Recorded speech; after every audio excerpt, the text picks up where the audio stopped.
저는 남들과 조금은 다른 환경에서 자랐어요. 어릴 때 잠깐 저의 환경이 너무 싫고 부끄러운 적이 있었는데 어느 순간 그게 왜? 라는 생각이 들면서 그런 상황을 피하지 않고 스스로 받아들였습니다. 어린 나이인데 어떻게 그런 생각을 했는지 지금 생각해도 어린 저였던 그때의 저를 칭찬해주고 싶네요. 저는 친구들에게 놀림을 많이 받았습니다. 학교를 가서 처음으로 동네 친구가 아닌 다른 친구들에게, 그것도 한두 명이 아닌 많은 아이들의 놀림은 어린 저로서는 감당하기 힘들었던 것 같습니다. 그래서 그땐 학교도 가기 싫었어요. 그리고 아버지는 당연히 너무 싫고 엄마까지 싫었었죠. 왜냐면 저희 아버지는 장애인이시거든요. 아버지는 어릴 적 열병을 앓으신 이후로 바이러스에 감염되어 소아마비에 걸리게 되었고 그로 인해서 제대로 걷지를 못하게 되셨다고 들었어요. 그런데 반면 엄마는 장애가 없는 비장애인이세요. 저는 엄마가 아빠의 어떤 점이 좋아서 그런 사랑을 했는지 궁금해하거나 이해하기에는 너무 어려서 그땐 그냥 어린 마음에 아픈 아빠랑 결혼했다는 것 때문에 엄마가 미웠어요. 제가 친구들에게 창피를 당하면서 놀림을 심하게 당하니까 더 그랬던 것 같아요. 제일 기억에 남는 것이 초등학교 입학식 때였습니다.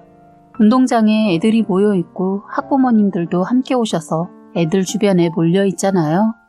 그런데 선생님들부터 해서 어린 친구들까지 모두 저, 엄마 그리고 아빠가 걸어오는 것을 보고 저희 쪽을 보면서 저희 아빠를 힐끗힐끗 쳐다보더라고요. 그리고 저까지 따가운 시선으로 쳐다보는 것을 느낄 수가 있었습니다. 그날 이후로 아이들은 저를 보면 놀려댔어요. 입학식 때 아버지와 엄마, 제가 함께 있는 것을 본 아이들은 저를 기억하고 학교에서 저를 보면 다른 반 애들까지 저희 반으로 찾아와 쟤네 아빠 장애인이야 라고 놀려댔어요. 처음에 이 말을 듣고 정말 당황을 했고 어린 나이에 많은 충격을 받았어요. 동네에서 한두 명의 아이들에게 놀림을 받다가 수십 명의 아이들에게 돌아가면서 놀림을 당하니까 화가 너무 나더군요. 그래서 아이들에게 처음에는 화를 냈어요. 워낙 몇 년간 동네 친구들에게 놀림받다 보니 단련된 것도 있고 제 스스로 아픔을 겪을 때 다스리는 법을 알았던 것 같아요. 나중에는 왜 내가 화를 내야 하지? 저 아이들이 우리 아빠에 대해서 뭘 안다고? 왜 저렇게 놀릴까? 라는 생각이 들어서 나중에는 제가 놀리는 아이들에게 그랬어요. 그래, 우리 아빠 몸이 불편하셔. 하지만 난 우리 아빠가 세상에서 가장 착하고 날 사랑해 주시는 사람이라는 걸 알고 있어. 너희들이 보기에는 몸이 불편한 장애인으로 보일 테지만 나에게는 가장 소중한 부모님이야. 그래서 난 너네가 날 놀려도 아무렇지 않아. 그리고 착한 사람을 자꾸 욕하면 지옥 간다고 했는데 지옥 가고 싶으면 계속 놀려. 라고 했더니 어린 나이여서 그랬나 봅니다. 그게 통하더라고요. 그 이후로는 저를 놀리는 아이들이 많이 줄었어요.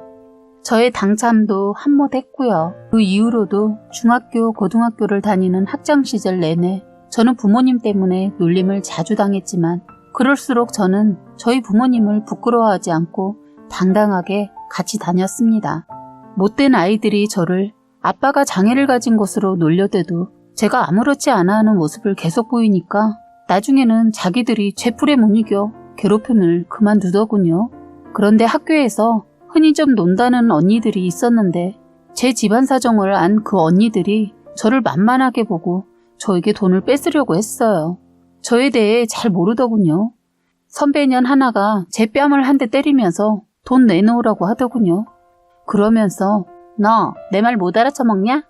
야, 네 아빠 병신이라며. 네 아빠가 병신이니까 너도 그러냐? 막 비웃으면서 저에게 그러는 거예요. 끝까지 저는 참으려고 했습니다. 그런데 아빠 욕하는 것에 분노해서 저도 모르게 폭력을 휘둘렀어요. 선배라는 연들이 3명 있었는데 저도 많이 맞긴 했지만 죽기 살기로 싸워서 거의 반 죽여놨어요.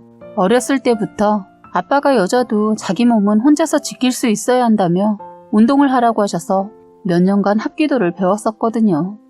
운동을 해서 그런지 선배들과 싸울 때 저도 모르게 손발이 움직이면서 선배들을 많이 때렸던 것 같아요. 이 일 때문에 학교가 발칵 뒤집혀졌네요. 결국 저는 정학을 맞았지만 학교에서 저에 대한 소문이 돌고 돌아서 그 이후에는 저를 건드리는 사람이 전혀 없었어요. 정학이라는 딱지는 붙었지만 다행히도 졸업 때까지 어느 누구의 간섭도 괴롭힘도 당하지 않고 졸업을 했습니다. 제가 고등학교를 졸업하고 철이 들었을 때 부모님의 애절한 사랑 얘기를 듣게 되었어요. 아빠와 엄마가 연애를 시작하고 결혼까지 결심하게 된 계기가 참 감동적이더라고요. 엄마는 장애인분들이 모여 계시는 센터 같은 곳에서 일을 하셨다고 합니다. 그런데 엄마가 일을 하면서 본 장애를 가진 분들이 대체로 자신의 몸이 불편하다 보니 남들보다는 자기 자신만을 생각하는 성향이 있었다고 해요. 아무래도 자신의 몸이 불편하다 보니 내 몸 겨누기도 힘든데 타인에게 배려한다면서 살아갈 여력이 부족했을 것이기 때문에 그런 태도가 이해하고 넘어갔다고 합니다. 그런데 어느 날 평소와 같이 일을 하고 있는데 엄마 앞에서 자신의 몸이 불편한데도 불구하고 자기 앞에 있는 사람들에게 양보하고 오히려 다른 사람들을 배려해주는 아빠의 모습이 인상 깊었다고 합니다. 그래서인지 엄마도 모르게 자꾸 아빠가 눈길이 가게 되었다고 해요. 엄마는 몇 개월을 지켜보다 그냥 아빠에게 사귀자고 했다는 거예요. 그냥 그러고 싶었다네요. 엄마는 그런 분이세요. 이거다 싶으면 끝을 보시는 분이세요. 아빠 말에 의하면 자신은 누구보다 주제 파악을 잘하는 사람이라서 처음엔 엄마의 고백을 받고 장난하는 줄 알았대요. 그런데 엄마는 포기하지 않고 아빠가 받아줄 때까지 사랑 고백을 해서 아빠도 서서히 마음의 벽을 무너뜨렸다고 해요. 엄마는 이때다 싶어서 아빠보다 더 적극적으로 구애도 하고 프로포즈도 엄마가 했다네요. 아빠는 자신이 몸이 그러니까 엄마가 마음에 들어도 속으로만 좋아했는데 엄마의 고백을 받고 우셨다네요. 못난 자신을 사랑해줘서 고맙다고. 그런데 여기에서 끝이 아니고 산 넘어 산이라고. 산 하나 넘으니 또 부모님들의 허락이라는 엄청난 산이 또 하나 있었다네요. 그래서 결혼까지 또 순탄하진 않았다고 해요. 다들 말씀을 따로 안 해도 짐작하실 거예요. 외가에서도 처음엔 반대를 하셨는데 엄마의 설득과 아버지의 성품을 보시고 꽤 오랫동안 어렵게 허락을 받았다네요. 나중에 두 분이 알콩달콩 사시는 거 보시고 외할머니는 끝까지 반대 안 하길 잘했다고 하시더군요. 아버지는 결혼했어도 정말 열심히 사셨다고 들었어요. 몸은 불편해도 누군가에게 기대지 않고 뭐든지 혼자의 힘으로 일어서졌다고 합니다. 돈이 많지 않았던 두 분은 결혼하면서 엄마가 모아둔 돈과 아빠가 모아둔 돈을 합해서 아빠는 조그마한 트럭을 운전하시면서 붕어빵을 만들어 파시는 일을 시작하시고 엄마는 식당에서 서빙하는 일을 하셨다고 했어요. 엄마는 저를 가지면서 배가 부를 때까지만 일을 하시고 육아와 살림만 하다가 제가 3살 때쯤 저를 외가에 맡기고 다시 일을 하셨다고 하더군요. 엄마는 고깃집 식당 일을 하면서 자그마한 고깃집을 운영하시는 게 소원이셨는데 당장 먹고 살기 힘들었던 엄마는 식당은커녕 식당 일과 붕어빵을 팔아야 하는 신세였죠. 제가 학창시절 아빠의 기억은 몸이 불편하시지만 아버지는 늘 환하게 웃으시고 힘들어도 내색 한 번 안 하시는 정말 이 세상에서 가장 소중한 아빠셨어요. 늘 저에게 아버지께서는 항상 활짝 웃으시면서 이렇게 말씀하셨어요. 내가 몸은 이래도 못하는 게 없는 사람이야. 내가 우리 딸 어떻게 해서든 대학교든 대학원이든 하고 싶은 거 다 해줄 테니까 우리 딸은 열심히 공부만 해줘. 아빠는 그게 소원이고 또 네가 이 세상에서 가장 소중해. 라고 항상 말씀을 해주셨어요. 아빠는 붕어빵 장사를 하셨기에 저는 학교가 끝나고 나면 아빠가 있는 곳으로 가서 붕어빵을 같이 만들고 팔면서 엄마의 일이 끝날 때까지 기다렸었어요. 오히려 저는 이런 부모님이 있어서 많은 경험을 할 수 있었던 것 같아요. 원래 경험이라는 게 세상을 살아가면서 돈 주고도 살 수 없는 귀한 재산이라고 하잖아요. 그래서인지 저는 학창시절 경험으로 웬만한 눈칫밥에도 씩씩하게 잘 견뎌내는 편이었어요. 아버지는 제가 고등학교를 졸업하고 대학교를 가길 원하셨어요.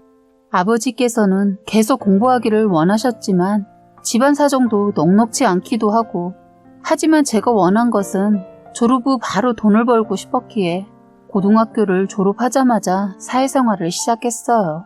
고등학교를 졸업하고 사회생활을 하다 보니 부모님이 장애를 가졌는지보다 제가 얼마나 일을 잘하는지가 더 중요하더군요. 물론 부모님의 직업을 따지시는 분들도 간혹 있었지만 말이에요. 제가 취직을 하고 3년 정도가 지나 조금 안정된 후에는 아버지와 어머니에게 여태까지 힘들게 일도 하셨고 아빠는 몸도 불편하시니까 이제 제가 돈을 벌어오니 이제 두 분 다 조금이라도 쉬시라고 했습니다. 두 분 저를 이렇게 잘 키워주셔서 정말 감사해요. 앞으로 제가 엄마 아빠 호강 시켜드릴 테니까 이제 일 그만두셨으면 해요. 라고 했어요. 그런데 부모님들은 제 말을 들어주시지 않았어요. 저를 키워오시면서 계속 일만 해오시고 제대로 쉬어본 적이 없으시던 두 분은 그럴 필요 없다고 저를 말리고 말렸지만 저는 조금이라도 엄마와 아빠가 잠깐 쉬셨으면 하는 바람이 있어서 저 또한 고집을 굽히지 않았습니다.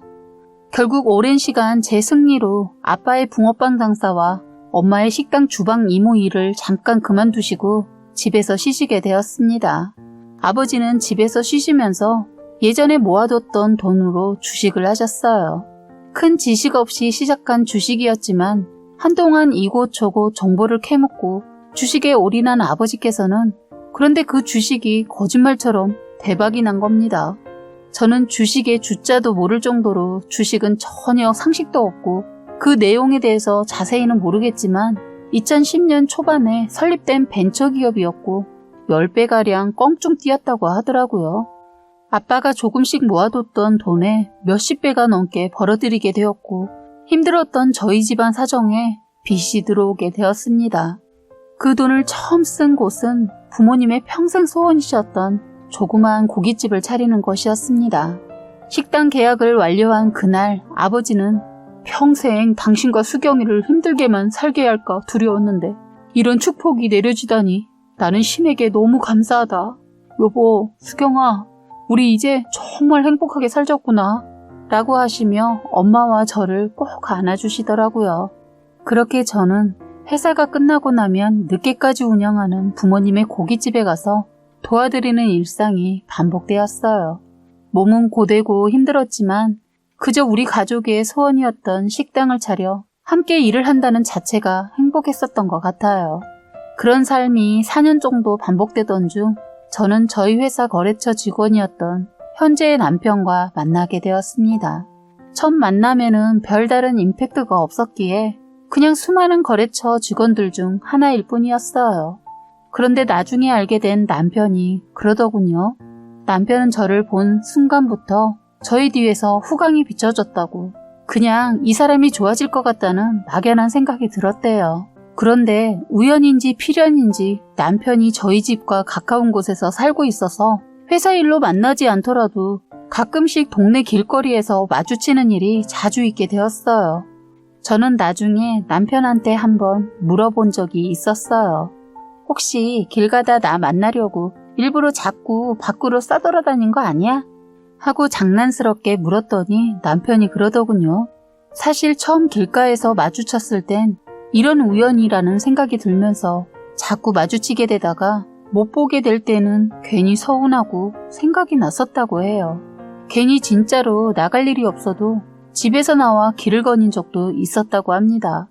저를 보기 위해서는 식당을 가게 되면 되는데 매일 가서 고기를 먹을 수도 없고 그렇다고 가게 앞에서 서성이는 것도 미친놈으로 생각할까봐 그렇게는 못했다고 하더라고요. 그러니까 남편도 저에게 이상한 끌림을 느꼈던 거죠. 저도 그래요. 자꾸 만나게 되다 보니까 계속 보다 보면 정이 든다고 길 가다 만났는데 어느 순간은 괜히 반갑더라고요. 제가 먼저 아는 체를 하려고 하는데 저에게 먼저 인사를 하더군요. 그땐 저도 안면이 있어서 살짝 눈인사 정도만 나누게 되었어요. 괜히 반가운 척을 과하게 하면 저를 이상한 여자라고 생각할까 봐요. 그런데 그렇게 길에서 몇 번 인사를 하고 자꾸 얼굴을 마주치다 보니까 어느새 제가 먼저 인사를 하더군요. 괜히 반가운 거예요. 왜 그랬는지는 모르겠는데 그렇게 가까운 거리도 아닌 거리에서 그 사람이 걸어오고 있으면 괜히 반가워서 그 사람을 향해 제가 웃고 있더라고요. 속으로 나 왜 이러니? 저 사람이 널 뭐라고 생각하겠니? 너무 티나게 반가운 척 하지 마. 이번엔 네가 먼저 아는 체 하지 마. 라고 주문을 외우는데도 성격인지라 먼저 어디 가세요? 먼저 말을 걸었더니 그 사람도 저에게 화난 표정을 하면서 묻더군요. 어디 가시는 길인가요? 제가 묻는 말에 답은 안 하고 되려 저한테 묻더라고요. 뭐예요? 동문서답을 하면서 별 말을 나누지도 않았는데 자꾸 웃음이 나와서 웃었더니 이 사람이 저보고 참 성격이 좋으신 것 같아요. 일하면서도 느꼈지만 볼 때마다 그런 생각이 들어요. 제가 아는 사람들보다 다른 것 같아요. 그리고 이런 말을 해도 되는지 모르겠지만 착하신 것 같아요. 이렇게 말해주더군요. 저희는 길 가다 이런 대화를 나눴네요. 너무 신기하죠? 그런데 참 남편이 그러더군요. 제가 먼저 아는 체를 해줘서 너무 고마웠다고. 자기도 말을 먼저 걸고 싶은데 용기가 나지 않았는데 환하게 먼저 웃어주면서 다가와줘서 남편이 자신도 모르게 환하게 웃게 되었다고 했어요. 저희는 그럼 몇 마디 길에서 나누다 그날은 남편이 용기를 내서 손도 벌벌 떨고 입도 벌벌 떨면서 남편이 저의 연락처를 묻더군요. 동네도 가까운데 가끔 술친구 해줄 거냐고 하는 거예요. 저는 흔쾌히 연락처를 주었어요. 그랬더니 몇 번 술자리를 만들어 술을 먹자는 연락이 왔더군요. 그렇게 해서 거래처의 직원이 아닌 사적으로 연락을 하는 친한 사이가 되었어요. 그러다 저희는 술친구가 아닌 연우 연인처럼 데이트 약속을 잡아 따로 바깥에서 만나게 되었습니다. 그런데 이 사람 정말 저랑 코드가 너무 잘 맞는 사람이더군요. 그래서 그때 이후로 저희는 여러 번의 데이트를 하고 진지한 사이로 발전하게 되었습니다. 쉬는 날엔 부모님 가게 도와드리고 짬짬이 바쁘지만 짬짬이 시간 내서 연애를 했어요. 부모님들도 제가 연애하는 것을 알고 무척이나 좋아하셨어요. 만남을 할수록 이 사람이라는 확신이 들자 저희 부모님께 소개를 해드렸는데 이 사람의 인성을 보고 엄청 좋아라 하셨어요. 부모님을 보고 난 이후부터는 밖에서 데이트하는 것보다 가게에서 데이트도 하면서 부모님 일도 도와주는 일이 많아졌어요. 제가 데이트를 하면서도 부모님 걱정을 하니까 저를 배려해주는 것 같았어요. 부모님은 그러지 말라고 하셨는데 자기가 좋아서 하는 일이라고 하면서 자기 일처럼 해줬어요. 아버지는 결혼 전 남편의 그런 모습을 보고 됐다, 사람이 됐어. 우리 딸 수경이가 사람 볼 줄을 아네. 아주 정신이 건강한 청년이야. 아빠는 이제 아무 바람 없다 하셨어요. 아빠는 사실 자신의 모습 때문에 행여나 저의 길에 방해가 되지는 않을까 고민을 많이 하셨는데 그런 거 전혀 개의치 않고 저만 바라보며 사랑해준 남편을 엄청 마음에 들어 하셔서 저보다 더 이뻐하신 것 같았어요. 아들 하나 더 생긴 것 같다고 좋아하셨어요. 그렇게 제 일과 연애 그리고 부모님 도와주는 일까지 하면서 살다 보니까 시간이 빠르게 흘러가는 줄도 몰랐는데 저희 사이에서 어느 날 결혼 얘기가 나오게 되었어요. 그런데 결혼 얘기가 나오자 저는 많은 걱정, 고민을 하게 되었어요. 아직 결혼 전에 남자 쪽은 전혀 저희 집 사정을 모르고 있었기 때문에 어떻게 이걸 풀어나가야 할지 고민이었어요. 그런데 혹시라도 아빠 장애 때문에 결혼을 반대한다면 극단적인 생각도 하고 있었어요. 남편한테는 말하지 않았지만 헤어지는 것도 생각을 했던 것 같아요. 남편은 처음에 제 회사의 거래처 직원이었을 때는 저희 가정사를 전혀 몰랐지만 가게에 와서 식사를 했을 때 저희 아빠를 보면서 그때 당시 남자친구였던 남편은 그런 것을 신경 쓰지 않은 눈치였어요.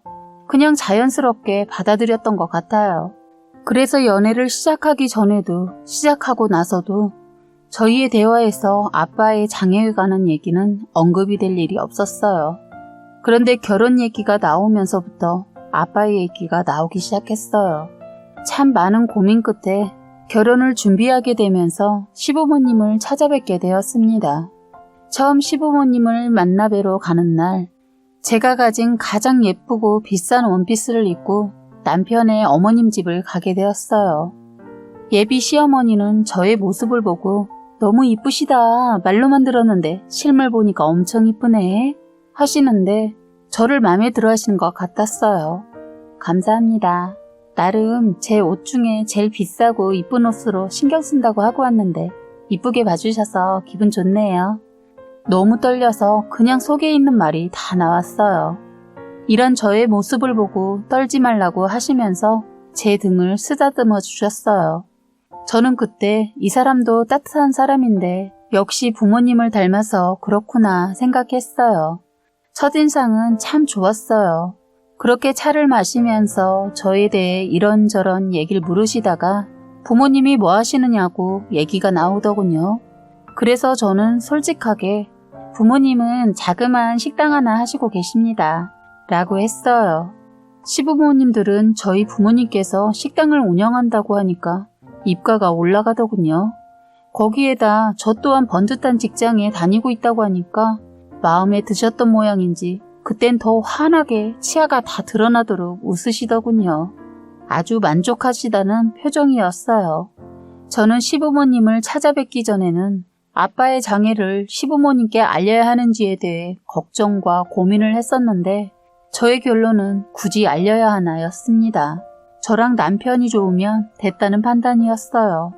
저희 아버지의 장애가 크게 걸림돌이 될 거라고 생각하지 않았기에 아버지에 대해 말씀을 드리지 않았습니다. 그런데 저의 판단이 짧았던 것일까요? 시부모님들은 아버지의 장애를 받아들이지 못했어요. 아빠의 장애를 모르고 계셨을 때는 그날 시부모님과 저 남편과 함께 처음 본 사이라고는 믿을 수 없을 만큼 즐겁게 시간을 보냈어요. 그래서 그런가 남편은 시부모님과 제가 잘 지내는 것이 너무 좋아서 그날 이후 시부모님과의 식사 자리를 자꾸 만들었어요. 그리고 남편이 저희 부모님과도 근사한 곳에서 식사 자리를 여러 번 가지기도 하고 그렇게 저희는 서로의 집안에 서서히 스며들기 시작했어요. 그러면서 본격적인 결혼 준비를 위해 상견례 날짜를 잡게 되었습니다. 상견례 날짜가 다가오게 되었고 저희 부모님과 시부모님이 함께 만나게 되었어요. 약속 장소에는 시부모님이 먼저 도착해 계셨던 상태였고 조금 지나서 저희 가족이 들어가게 되었어요. 그런데 시부모님께서는 쩔뚝거리며 들어오시는 저희 아버지를 보고는 얼굴이 굳으시더군요. 남편 또한 저와 마찬가지로 아빠의 장애에 대해 보통 사람들과 남다를 거 없다고 판단했기에 부모님께 말씀드리지 않았다고 했어요. 그런데 전혀 저희 아빠 상황을 몰라서였는지 시아버지 저희 아빠한테 악수도 청하지 않으셨어요. 아버님이 저희 아빠보다 2살 많으셔서 아버지는 먼저 악수를 청하지 않았는데 예비 시아버지는 악수도 안 하고 아버지를 보자마자 저희 아버지가 자리에도 앉기 전에 앉아서 딱 한마디 그거 하고 조용히 입 닥치고 있었어요. 목발 짚고 있어서 악수 청하지도 못하겠네. 거참 허허. 저 그 자리 박차고 나와버리고 싶어서 엉덩이를 들썩였는데 아빠가 제 손을 잡아주었어요. 그 안에 있는 모든 사람들이 느낄 정도의 무한함은 저를 열받게 했어요. 저의 아버지를 깔고 가는 그 기분이 결혼이고 뭐고 안 하고 싶었어요. 저로 인해 상처받고 있는 아버지께 죄송했어요. 아버지가 제 손을 너무 세게 잡고 있어서 참고 있으려고 노력했어요. 시어머니도 당황한 표정을 감추지 못하고 갑자기 시어머니가 실례되는 말씀이지만 수경씨, 아버지 다리가 조금 불편하신가 봐요? 물어보시더군요. 아빠는 이미 저희 시댁에서 다 알고 있는 줄 아시고 나오신 건데 시어머니의 질문에 아빠 역시 당황해 하시면서 저를 보셨어요. 그래서 저 또한 아빠 손을 잡아주면서 제가 아빠 대신 네, 어렸을 적에 열병을 앓으셔서 소아마비에 걸리셨어요. 한쪽 다리가 조금 불편하시긴 하지만 일상생활에 지장이 있을 정도는 아니에요. 라고 말씀드렸습니다. 그랬더니 시어머니 표정은 처음 뵀었던, 그러니까 지금까지 봐왔던 그런 모습과는 전혀 다른 표정을 하시더군요. 더 기분 나빴던 건 못 씹은 표정을 하시면서 아, 그렇구나. 하시고는 말씀을 하지 않으시더군요. 시어머니는 기분이 좋지 않다는 티를 내셔서 저희 식사 자리의 분위기가 차가워지기 시작했습니다. 그래서 엄마가 남편한테 부모님께 말씀을 드리지 않았나? 자네 부모님 표정을 보니 전혀 모르고 있는 것 같은데. 남편은 전혀 당황하지 않고 차분하게 네 어머님 말씀드리지 않았어요. 장애가 뭐 문제가 되나요? 하면서 자기 엄마를 보면서 엄마 왜 그래? 난 엄마가 평소에도 봉사도 잘하고 저한테도 늘 하셨던 말이 있어서 전 그냥 엄마가 받아들일 거라고 생각했는데 제가 엄마를 잘못 알고 있는 거예요? 하자 시어머니는 억지로 웃는 표정을 지으시더니 그래? 누가 뭐래? 하면서 식사를 하는데 정말 기가 차고 웃겨서 제가 지금까지 어머님 하면서 따른 게 참 소름 돋을 정도였습니다. 시아버지 또한 식사 내내 굳은 표정을 하시고 한마디 안 하셨어요. 엄마는 애써 심착하려고 애쓰셨어요. 충분히 사돈 쪽에서 몰랐다면 그럴 수 있다라고 이해하려고 하는 것 같았어요. 그런데 말을 너무 심하게 하니까 그게 아버지한테 상처가 될까봐 신경을 쓰고 있는 것 같았어요. 엄마는 내신 아빠를 바라보면서 눈으로 괜찮아? 묻는 것 같았어요. 엄마는 그런 상황에서 한 소리 하고 싶으신 표정이었으나 딸이 사위를 좋아하고 사위 또한 딸을 아끼고 사랑하는 걸 그 누구보다 알기 때문에 참으시는 것 같았어요.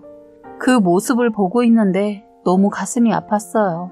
그런데 갑자기 시어머니 소아마비, 전염병, 모르겠다. 이 말에 엄마가 이성을 잃었어요.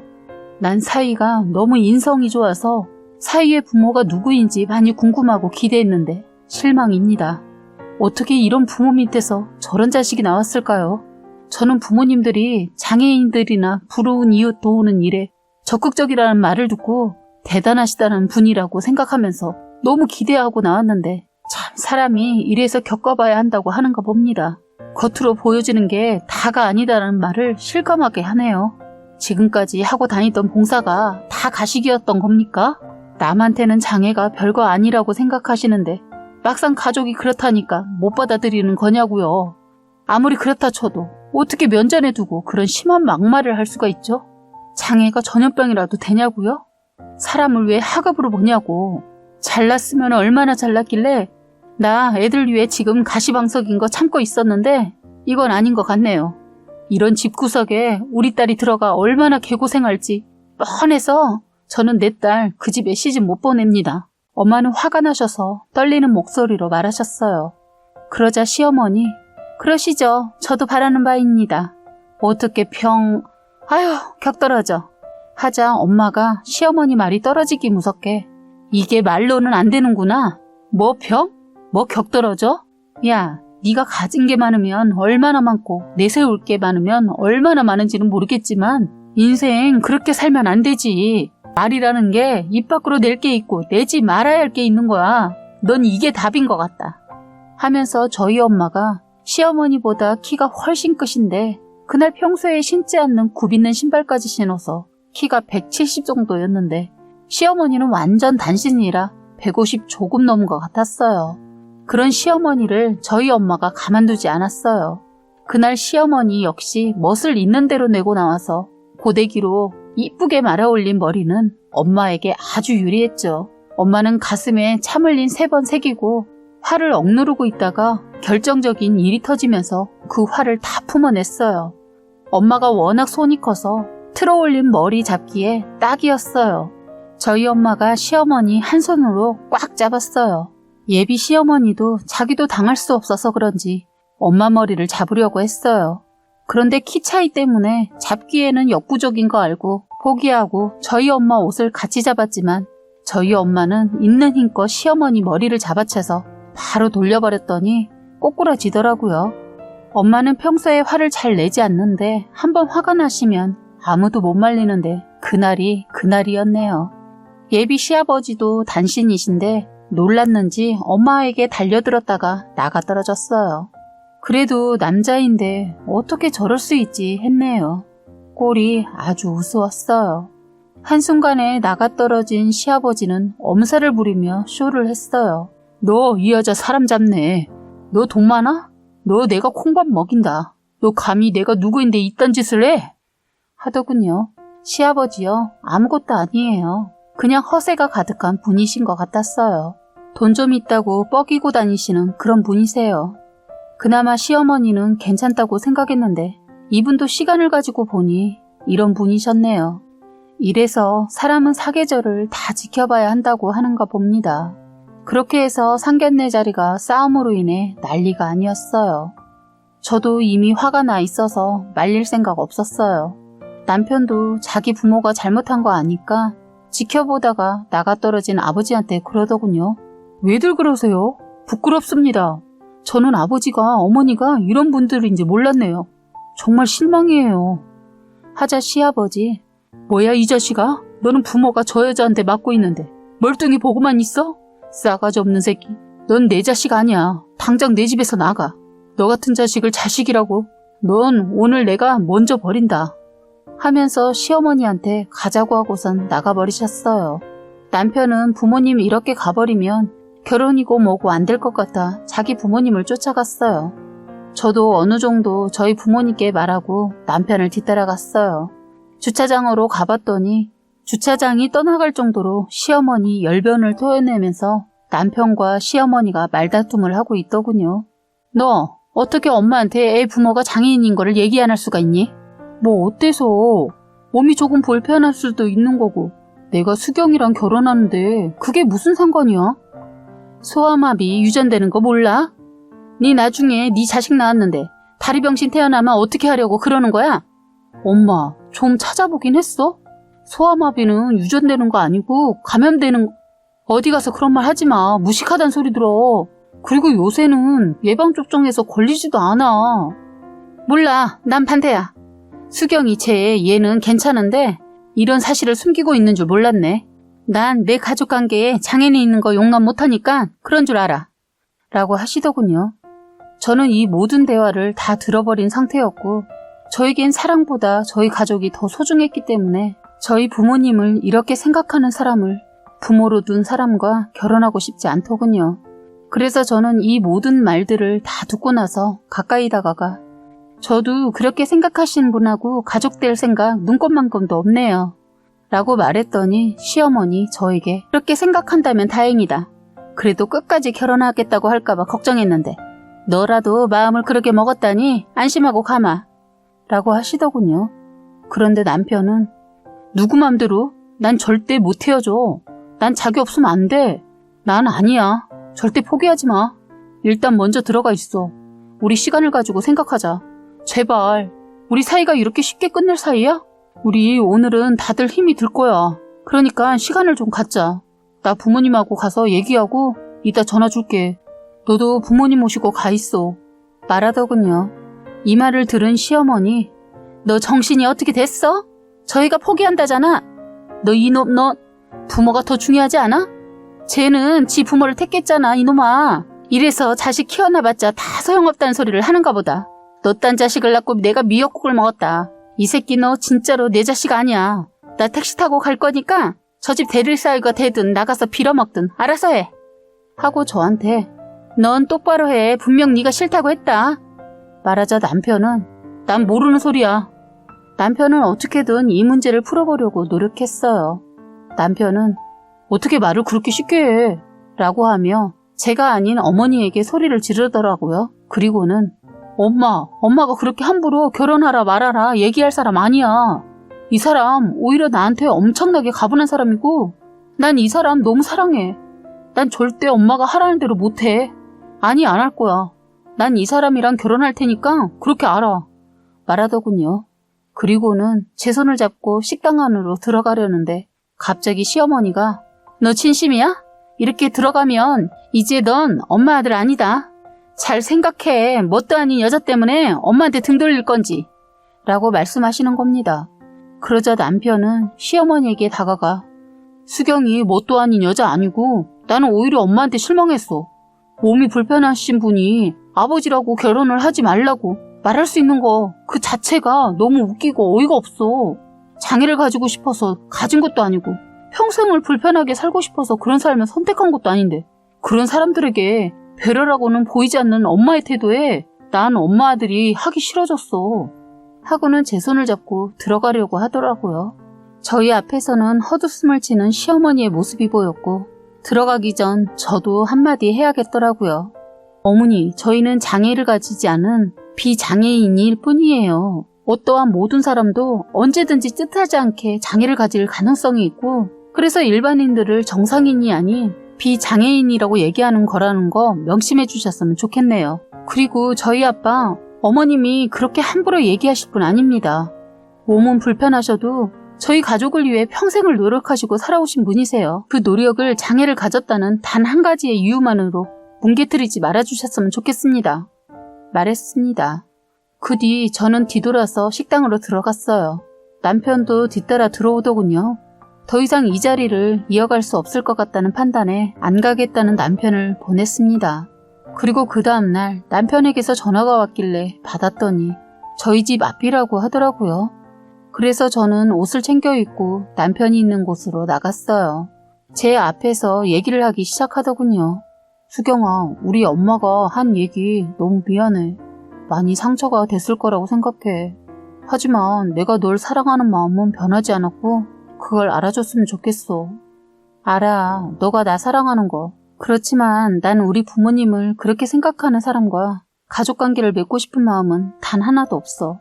너가 알아서 판단하고 생각해서 나한테 다시 찾아와 줬으면 좋겠어. 라고 말하고는 저는 먼저 집으로 들어가 버렸어요. 그리고 일주일 정도가 지나고 저희 집 초인종이 울렸습니다. 문을 열어보니 그 앞에는 남편이 있었고 저의 앞에서 고개를 푹 숙이고 있더라고요. 그리고는 저에게 자신의 생각을 말해주기 시작했어요. 나는 너의 확실하고 명랑한 모습이 좋았어. 첫 데이트 날 내 옆에서 영화를 보던 네 옆 모습도, 세 번째 데이트 날 내 손을 먼저 잡아주던 너의 따뜻한 손도, 항상 나에게 사랑한다고 말해주던 너의 모습까지 단 한순간도 너를 사랑하지 않았던 적이 없었던 것 같아. 우리 엄마가 한 말까지 내가 다 갚으면서 살게. 나랑 결혼해 줄래? 라고 하면서 제 앞에 무릎을 꿇더라고요. 솔직히 눈물이 나올 것만 같았지만 제가 여기서 확실하게 하지 않는다면 어영부영 넘어갈 것 같다는 생각이 들더군요.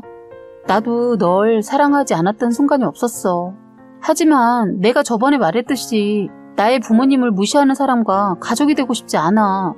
너는 나에게 오는 대신 너의 부모님과 생길 모든 갈등을 책임질 수 있어? 아무리 그래도 나는 남이고 너의 부모님은 가족이잖아. 책임질 수 있어. 나 일주일 동안 많이 생각해봤고 부모님이랑도 얘기해봤어. 내가 엄마의 생각을 돌려놓기까지 오랜 시간이 걸릴 수 있겠지만 그때가 올 때까지 내 최선을 다해서 너를 지키고 장인 어른과 장모님까지도 내가 지켜나갈게. 라고 하더군요. 그런데 남편은 끝내 시부모님을 설득하지 못했고 부모님 집에서 나와버렸어요. 결국 아버지는 그런 남편을 뿌리치지 못하고 가게에서 생활하게 했어요. 원래는 집으로 데려가려고 했는데 남편이 저에게 정식으로 승낙을 받으면 집으로 가겠다고 하더군요. 저는 일주일이라는 시간 동안 정말 많은 생각을 했던 것 같아요. 어떤 것이 옳은 것인지. 그런데 노력하는 남편 모습에 마음이 자꾸 흔들리게 되더군요. 그래서 저는 큰 결심을 하고 할 말이 있다고 문자를 보낸 후 가게에 찾아갔는데 불이 다 꺼져 있고 이 사람이 보이지 않는 거예요. 순간 이상한 생각과 함께 당황했는데 그때 부엌 쪽에서 케이크에 촛불을 붙여서 꽃다발과 함께 나오더니 프로포즈를 하는 거예요. 그 모습을 보면서 안도의 한숨과 감동의 눈물까지 나더군요. 저는 그 사람이 끼워준 반지를 받으면서 제가 결혼하자고 했어요. 그렇게 해서 저희는 갑자기 번갯불에 콩 구워 먹듯이 결혼 준비를 해나갔습니다. 저희는 원래 결혼식을 원하지 않았기 때문에 지인 한두 명 정도 모시고 싶은 분들만 모셔서 식사 대접을 하는 걸로 끝내게 되었어요. 물론 그 과정에서 시부모님께 연락하지 않았습니다. 그래서 지금도 시부모님과 따로 만나지도 않고 있으며 저희 부부와 저희 부모님만 자주 만나서 식사도 하고 여행도 다닙니다. 남편이 시간이 지나 부모님 얘기를 할지는 모르겠지만 전 나중에도 보고 싶지 않네요. 아직은 일어나지 않은 일 가지고 고민하지 않으려고요. 행복은 오늘 하루만 주어졌다 생각하고 열심히 오늘을 위해 살고 있습니다. 지금까지 여러분들의 행복한 사연을 읽어드리는 해바라기 사연방이었습니다. 구독과 좋아요, 알림 설정 꼭 부탁드리겠습니다. 안녕하세요. 요즘 김장철인데 다들 김장은 잘하고 계신지 모르겠네요. 저는 이번부터 김장 사서 먹기로 했습니다. 저도 몇 년 전부터 사서 먹을까 했는데 고지식한 고집센 시부모님 때문에 김장만큼은 담가서 먹고 있었습니다.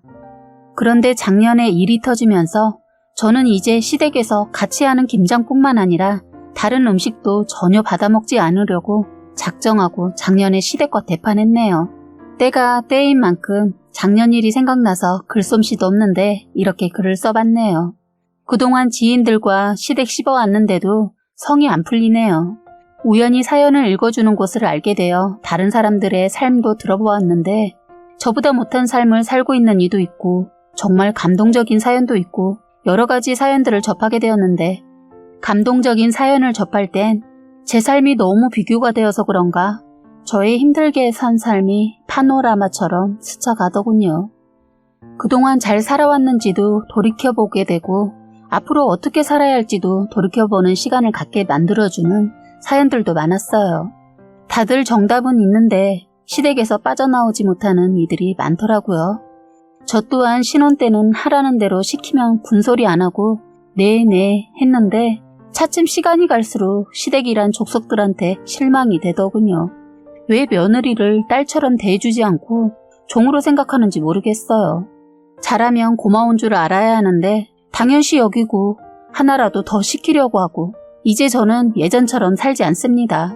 그냥 마음을 돌려먹었거든요. 시어머니 자기도 힘들게 시집살이 했으면서 꼭 대를 이으려고 하는 것 같아요. 제가 시댁에 처음 들어가서는 열심히 노력했습니다. 그랬더니 아유 편하다. 진짜 우리 진호 장가 보낼걸. 며느리가 있으니까 세상 편하네. 요리도 잘해서 내가 반찬뿐만 아니라 먹거리 걱정 안 해서 편하다. 아주 먹는 것 때문에 날마다 스트레스였는데 남들은 며느리 흉보기 바쁜데 엄마는 나가면 우리 며느리 자랑만 한다. 이러더군요. 저는 결혼하기 전 저 나름대로 잘 살아보고 싶어서 한식도 배우고 양식, 중식, 다양한 요리를 배워놨어요. 이렇게 배워둔 것이 고생길이 될 줄은 몰랐네요. 남편을 많이 사랑해서 맛있는 거 많이 해주고 싶었고 무엇보다 할 줄 아는 게 뭐가 있냐는 말 듣기 싫어서 배울 수 있는 것은 시간을 쪼개가며 신부 수업을 톡톡히 했어요. 제가 자존심이 강한 편이라 남에게 싫은 소리 듣는 거 싫어하거든요. 그리고 끈기도 있어서 뭐 하나 시작하면 끝장을 보는 성격이라 악을 쓰고 다 배웠네요. 그 외에도 재봉이며 심지어 미용도 자격증이 있었어요. 사람이 할 줄 아는 게 너무 많아도 고생길이더군요. 저는 정말 나름 많은 계획하고 한 것인데 저는 그런 걸 잘한다는 이유로 완전 제 시간을 가질 수가 없었어요. 저는 좋은 일하고 욕을 먹어보긴 처음이었습니다. 시댁은 뭐래도 당연시 여기고 칭찬받기 힘든 곳이라는 걸 나중에 깨닫고 일체 시어머니와 시누이한테 아무것도 하지 않기로 했어요. 시누이라는 거 하나 있는데 자기가 공주인 줄 알아요. 이게 걸핏하면 저를 뭘로 생각하는지 지 잔심부름을 시키는 일이 종종 있었어요. 신혼 초에는 성질 같아서 다 뒤집어 엎어버릴까 했는데 좋은 게 좋다고 다들 알아가는 단계라 참았습니다. 그리고 서로 잘 보이기 위한 노력도 필요할 것 같아 참았는데 저만 시댁 식구들에게 잘 보이려고 했던가 봐요. 자기들은 다 한 가족이라고 생각하고 저는 남이라고 생각하는 것 같았어요. 저는 가족이 되기 위해 노력했는데 말입니다. 밥 먹고 나면 그 다음은 왜 모든 것이 며느리 몫인지 모르겠어요. 다들 경험해 보셨죠? 밥 해준 것도 모자라 설거지에 후식에 왜 남자와 시누이와 시부모는 밥 먹고 나면 손발이 없어지는지 모르겠어요. 하나에서 10가지 시켜 먹으려고 하는 저희 시댁 사람들의 얘기를 하자면 아니 밥 먹고 나서 후식 먹는데 왜 그걸 꼭 며느리가 해야 하죠? 딸은 아껴뒀다 뭐 하시고 아들은 또 왜 그리 아끼시는지 이 집에 시집 와서 제가 제일 많이 보고 듣는 말은 얘가 할 거야 내버려 둬라 였습니다. 저는 한다고 하지도 않았는데 말입니다. 신혼 때는 낯설고 어렵고 불편해서 시키는 대로 한 달 했는데 자꾸 시간이 갈수록 제가 그 집의 가정부 같은 기분이 들어서 이대로 있으면 안 되겠다는 생각이 들어서 들이받기 시작했어요. 시어머니가 자꾸 자기 새끼들만 챙기는 것과 신랑이 저한테 미안해서 부엌에 얼쩡거리면 너는 무슨 사내놈이 부엌에 얼씬거리고 그래. 부엌에 남자가 오는 거 아니야. 방에 들어가 있어. 라고 이런 식으로 말하며 자기 아들한테 정신 사나워서 제가 힘들다며 안 도와주는 것이 도와주는 것이라고 하면서 나가라고 하면서 신랑을 부엌에서 얼씬도 못하게 하시는 시어머니였어요. 결혼 전엔 제 주변의 친구들이나 언니들 결혼 생활 얘기를 들어보면 행복하다고 말하는 사람들이 없어서 사실 결혼을 앞둔 저로서 이해하기 어려웠어요. 그 사람들 얘기를 들으면서 느낀 것은 아유 징하다. 어떻게 저런 것들이 시어머니고 시누이냐 하면서 나는 당하지 말아야지. 시댁은 그냥 최대한 거리를 두고 살아야겠다 했습니다. 그런데 살아보니 저도 모르게 그런 상황이 되다 보니 그런 황당한 일들을 겪게 되더군요. 결혼 생활에서 며느리가 당하고 사는 거 미련해서 당하는 거 아닙니다. 참는 거죠. 그런데 저는 참지 않았어요. 어차피 계속 살 거면 부딪혀서 깨지더라도 끝장을 보자는 마음으로 들이박은 거죠. 이건 사사건건 무방비 상태에서 자꾸 당하게 되니까 열이 받고 참으면 병신 취급을 하는 것 같아서 저라는 사람이 어떻게 건드리면 문다는 걸 보여줬습니다. 저희 친정엄마는 제가 시댁에서 잠깐 살게 될 것 같다고 했을 때 저를 전혀 걱정하지 않으셨어요. 장녀로서 워낙 잘해왔고 동생들도 잘 챙기는 딸이라서 믿으셨습니다. 저도 시댁을 내 가족이라 생각하고 같이 있는 동안은 열심히 살아보려고 했는데 신혼 초에 저를 잡겠다고 시누이 이것이 저에게 한 방 먹인 것이 있어서 무방비 상태에서 당할 뻔했는데 저는 당하지 않고 할 말 다 했어요. 시누이에게 당할 뻔한 것은 저희 결혼하고 시댁에서 같이 3개월만 서로 정들게 같이 살다가 나가라고 해서 할 수 없이 신혼집을 두고 저희는 3개월쯤이야 하고 좋은 마음으로 시댁 식구들과 정 좀 붙이려는 마음으로 들어갔는데 생각지도 않게 3개월하고 조금 더 살게 되었습니다. 얘기를 하다 보니 또 생각나는 일이 하도 많네요. 이 일에도 기가 막힌 일이 있는데 먼저 시누이 얘기를 하자면 저희 생활비 얘기가 나와서 신랑이 50, 저 50에서 100만 원을 드렸어요. 그리고 용돈은 아버님, 어머님 따로 50씩 드렸어요. 원래 두 분 100만 원씩 드리려고 했는데 생활비를 내다 보니 부담이 되어서 그렇게 드렸어요. 매달 200씩 나가는 거 부담이 되더군요.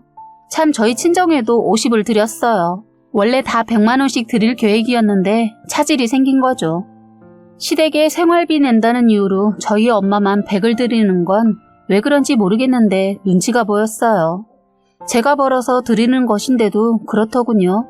어쨌든 식비로 100을 드리면서 살짝 조금 많은가 생각이 들면서 처음엔 신랑 30, 저 30을 했는데 어정쩡한 금액이 돼버리더라고요.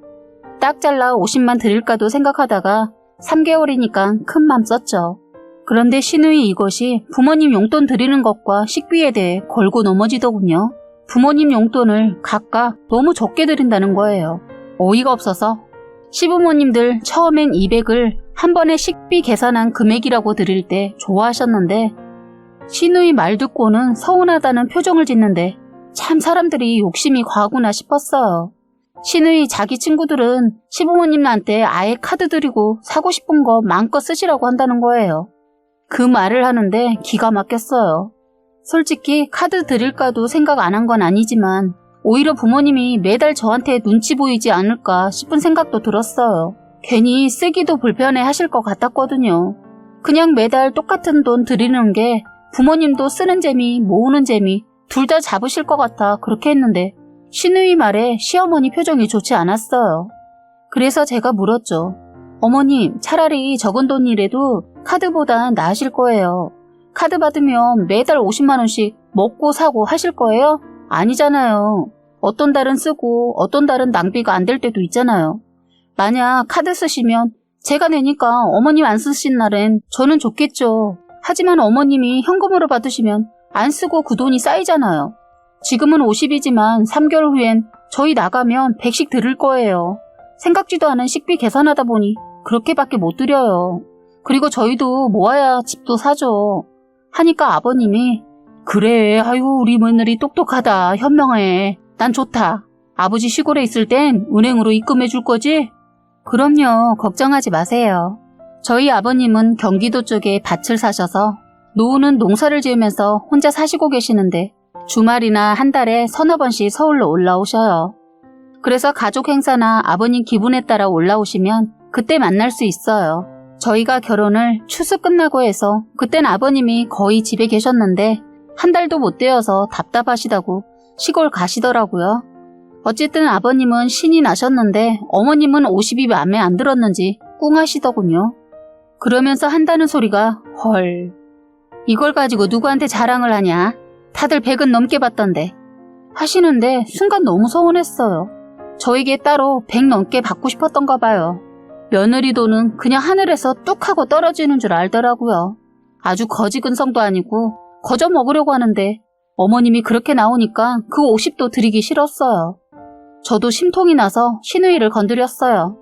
아가씨, 생활비 얼마나 내고 있길래 저보고 조금 낸다고 하는 거죠? 저의 질문에 다들 조용히 해졌어요. 그런데 시누이 한다는 소리가 내가 왜 생활비를 내요? 우리 집인데. 언니도 웃긴다. 언니는 시집 오기 전에 생활비 냈어요? 그럼요. 당연한 거 아니에요? 부모가 다 큰 자식을 언제까지 먹여 살려요? 성인 때까지만 키워줬으면 이젠 스스로 살아야죠. 더군다나 이렇게 부모님 집에 얹혀 살면서 생활비도 안 낸다는 게 말이 돼요? 하자 다시 조용해졌어요. 시어머니 딸이 말도 못하고 저에게 말로 줬다가 대로받는 걸 보고 감싸돌더군요. 아유, 내가 내지 말라고 했어. 자식인데 돈 받기 뭐해서. 그럼 저희 신랑도 자식이니까 안 내도 되는 거네요. 저는 남이라 내야 하나요? 하니까 시어머니 말을 얼버무리면서 얘, 너 왜 이렇게 어른한테 꼬치꼬치 따지고 드니? 그래, 내 아들도 안 내고 지내다 이제 낸다. 이제 새 식구도 생겼는데 내면 안 되니? 어머니 논리는 뭐예요? 하자 아무 말도 못하더군요. 알았다. 그럼 다들 내지 마. 성질내고 방으로 들어가 버리더군요. 시아버지가 저를 보고 엄지를 들어 올리시더니 아들, 딸한테 야, 네 엄마를 이기는 사람이 들어왔다. 와, 우리 이제 좀 편해지려나? 하시더군요. 그런데 시누이 아버님을 향해 아빠 누구 편이야? 하고 쌩 하고 방으로 들어가 버리더군요. 그래서 저희도 어느 정도 치우고 그냥 방으로 들어갔어요. 그런 다음 신랑한테 아가씨 부모님 용돈은 드리냐고 물어봤어요. 그런데 용돈은커녕 사치만 겁나 부린다고 하더군요. 저도 이제는 가만히 있으면 안 되겠다 싶었어요. 다음날 시어머니의 안색이 좋지 않더군요. 시어머니 제가 방으로 찾아와서 사과할 줄 알았나 봐요. 사과하지 않아서 그런지 살얼음판이더군요. 저는 아무렇지 않게 인사하고 방긋방긋 웃으며 시누이보다 일찍 밥 먹은 후 시누이한테 아가씨 오늘 쉬는 날이죠? 밥 먹고 설거지랑 빨래도 하고 청소 좀 하세요. 어머님 오늘 모임 가신다고 하셨어요. 하자 시누이 짜증을 내면서 저 오늘 약속 있어요. 그리고 집안일을 왜 내가 해요? 하더군요. 아가씨 생활비도 안 내면서 그 정도는 해야 하는 거 아니세요? 아니면 부모님들 용돈이라도 드려요. 했더니 그땐 아무 말 안 하고 하겠다고 하더군요. 저도 솔직히 시누이 건드릴 생각 없는데 저를 먼저 건드려서 저도 가만히 있지 않는 거였어요. 한번 시누이랑 부딪히니까 자꾸 거슬리더군요. 어머니께서 처음엔 살림 가르쳐 주신다고 하면서 같이 이것저것 하시더니 시간이 갈수록 살림에서 손을 하나하나 놓으시는 거예요. 그러면서 자기 딸은 아무것도 시키지 않으면서 말이에요. 그날 저랑 아가씨가 일하고 늦게 오게 되어 둘이 밥을 먹게 되었어요. 이것이 밥을 먹고 난 후 먹은 걸 싱크대에 담가두는 것은 고사하고 그냥 지 몸만 그 자리에서 쏙 빠져나가 자기 방으로 들어가 버리는 겁니다. 순간 열이 확 올라서 제가 아가씨 불렀어요. 아가씨, 내가 설거지할까 아니면 반찬 정리할까? 했더니 가지고 있던 핸드폰을 침대에 확 내리치더니 아씨, 그게 얼마나 된다고 그냥 혼자 하지 이러더군요. 기가 막혀서 제가 그랬어요. 그래요? 그럼 얼마 안 되니까 아가씨가 하세요. 저 내일 새벽에 나가봐야 해서 바빠서요. 부탁해요. 하고 저는 제 방으로 가고 있는데 TV를 보고 있던 시어머니가 한 소리 하더군요. 그냥 네가 해도 되겠구만. 그 얼마나 된다고 설거지를 시키고 그래? 결혼하면 다 하는 거. 하는 겁니다. 이런 일이 한두 번이 아니어서 저도 참다. 이제는 이대로 두면 안 되겠다 싶어서 시누이가 하는 대로 해줬더니 그러더군요. 그래서 시어머니한테 한마디 했습니다. 어머니, 그래서 제가 아가씨한테 부탁한 거예요. 어머니 말대로 얼마 안 돼서요. 그러니까 신경 쓰지 마세요. 하고 그냥 방으로 들어가 버렸어요. 그랬더니 잠시 후 시누이가 방에서 나왔는지 이것이 있는 짜증을 내면서 그릇을 팍팍 던지는지 소리가 요란했어요. 그러자 시어머니가 저 들으라는 소린지 큰 소리로 내버려둬! 엄마가 해! 그거 얼마나 한다고 힘들게 일하고 온 사람한테 어른이면 어른 노릇을 해야지 하는 거예요. 안에서 듣고 있는데 화가 치밀어 올라서 밖으로 뛰쳐나가려 하는데 신랑이 제 손을 잡더군요. 그냥 있어. 괜히 일 크게 만들지 말고. 이럴 땐 가만히 있는 게 나아. 내가 우리 엄마 잘 알잖아. 이럴 땐 괜히 붙어봤자 네가 당해. 이러면서 저를 꼭 안아서 못 나가게 잡더군요. 그날은 제가 한번 그냥 넘겨줬어요. 그런데 이것이 그때 그걸 그냥 넘겨줬더니 신우이 이것이 이제는 옷 가지고 스트레스를 받게 하더군요. 사소한 드라이클리닝 이런 걸 가지고 말입니다. 세탁소에 맡겨달라고. 자기가 가지고 출근했다가 퇴근길에 맡기면 될 것을 꼭 저한테 시키더군요. 저는 부모님과 같이 살았어도 저는 제 할 일은 스스로 한 사람이라 그런 행동이 이해가 안 됐어요. 그래서 이 일로도 집안이 한번 시끄러운 적이 있었네요. 제가 시댁에 들어와 산 지 한 달 됐을 때는 그 일을 어머님이 하고 계셔서 몰랐어요.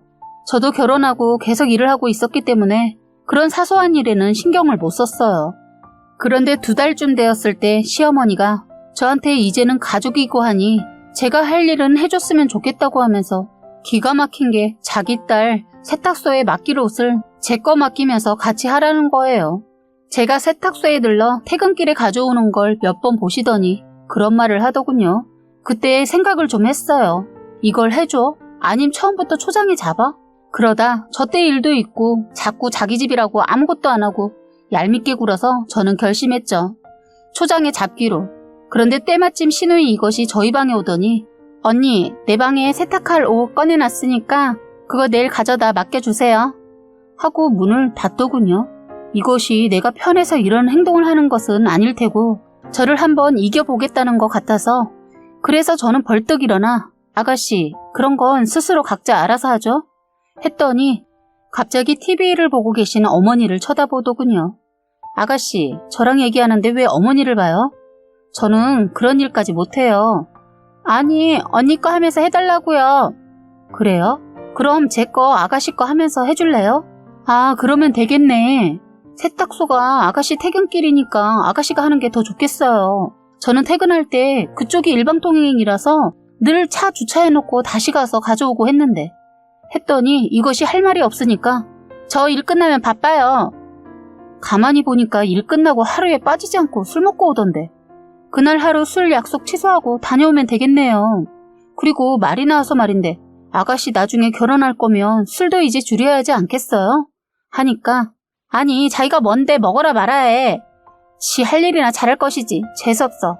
기가 막혀서 자기가 엄마야 뭐야. 이런 싸가지 없는 것이 말도 까고 말도 함부로 해서 아가씨 지금 나한테 재수없다고 했니? 나이를 처먹었으면 나이값을 해. 그게 새언니한테 할 소리야? 내일 모레 30이면서 말본새가 장난 아니다. 너 그러면 나가서 네 부모 욕먹어. 그리고 더 말을 하려고 하는데 제 말을 딱 자르더니 너? 금방이라도 저를 향해 달려들듯이 얼굴은 오랑우탄이 성질난 모습을 하고선 저를 쳐다보고 있길래 그래 너 네가 먼저 나보고 지라며 하고 저는 그날 시어머니가 있어도 할 말은 해야겠어서 신우이 그것을 잡았어요. 사실 욕도 퍼부어주고 싶었는데 그건 내 인격을 떨어뜨리는 것이라 참고 말했죠. 저희 모습을 보고 시어머니 넌 얘보다 나이도 많으면서 그냥 동생이다 생각하고 감싸면 되지. 왜 사상건건 따지니? 하더군요. 저 시누이랑 2살 차이밖에 안 나는데 시어머니는 제가 시누이보다 나이가 한 10살은 많은 언니 취급을 하면서 다 감싸안고 다 해주라고 하는데 이해가 안 가요. 뭐 자식이 이른이어도 부모에게는 애처럼 보인다는 말도 있지만 아닌 것은 가르치고 잘못한 것은 꾸짖어야 하는데 다 괜찮다네요. 내일 모레 30이 자식을 말입니다. 저는 시누이한테 말했어요. 똑바로 해. 네가 무슨 공주라도 되는 줄 알아? 그리고 어머니, 아가씨를 공주라고 생각하는 사람은 어머니지 저는 아니에요. 제가 아가씨 한여도 아니고 왜 자꾸 아가씨 시중을 들게 해요? 아침도 그래요. 저랑 아가씨 이 사람 셋이서 밥 먹고 출근하는데 저는 며느리라 설거지하고 출근하고 아가씨는 딸이라서 이 사람은 아들이라서 그냥 출근하는 건가요? 저 그래도 지금까지 말 안 했어요. 이제 그러지 마세요. 저도 힘들어요. 처음엔 딸처럼 생각하신다고 해서 그 말 다 믿은 건 아니지만 저도 잘하려고 했어요. 그리고 제가 부모님들께 하는 거 당연하다고 생각하고 있고요. 그런데 왜 시누이 뒤처리까지 저한테 하라고 하냐고요. 시누이가 제 애예요? 왜 자꾸 챙겨주고 사랑해주고 이해하고 감싸 안으라고 해요? 하자 시어머니, 모르겠다. 그냥 여기 있는 동안은 그냥 그렇게 해. 애도 곧 있으면 시집가잖아. 그때까지만 챙겨줘. 시집가면 다 할 거니까. 어머니 딸을 제가 다 큰 어른을 왜 제가 챙겨주고 참아야 하는지 모르겠어서 도저히 안 되었어서 어머니한테 말씀드렸어요. 사실 3개월만 살기로 했는데 살다 보니 3개월을 조금 넘었거든요. 그래서 이때다 싶어서 말씀드렸더니 황당한 소리를 하셨어요. 너희 그 집으로 못 들어간다. 아니 이게 무슨 말인가 싶었어요. 거기 세줬어. 얼마 전에. 사실 그 신혼집 시댁에서 해준 건데 시어머니 저 때 저랑 사이가 안 좋았을 때 거기 짐 이삿짐 센터에 맡기고 세상에 그곳에 세를 줘버렸다는 거예요. 저는 도저히 용서가 안 됐어요. 제가 그 집에 신혼집이라 인테리어에 투자를 상당히 많이 해놨는데 세를 줬다는 말에 제 정신이 가출을 해버렸어요. 그래서 저는 어머니 제정신이세요? 기가 막혀서 지금 저희 이혼시키려고 작정을 했네요. 어머니 성공하셨네요. 잘하셨어요. 그렇잖아도 같이 살면서 마음에 안 든 게 한두 가지가 아니었는데 이쯤 하죠. 하고서는 방으로 들어가 중요한 손가방 하나만 들고 시댁을 나와버렸어요. 시어머니 제가 그렇게 가버릴 줄은 몰랐는지 뒤따라 저를 잡으러 뛰어오는 거 죽어라 뛰어서 택시를 후딱 올라타고 친정으로 갔어요. 그날 사태가 커지자 시어머니, 시아버지 모르게 해결하려고 했는데 신랑이 아버지를 불러 올라오셨어요. 원래 아버님 화나시면 물불 안 가리시는 분이라는 걸 그날 알았네요.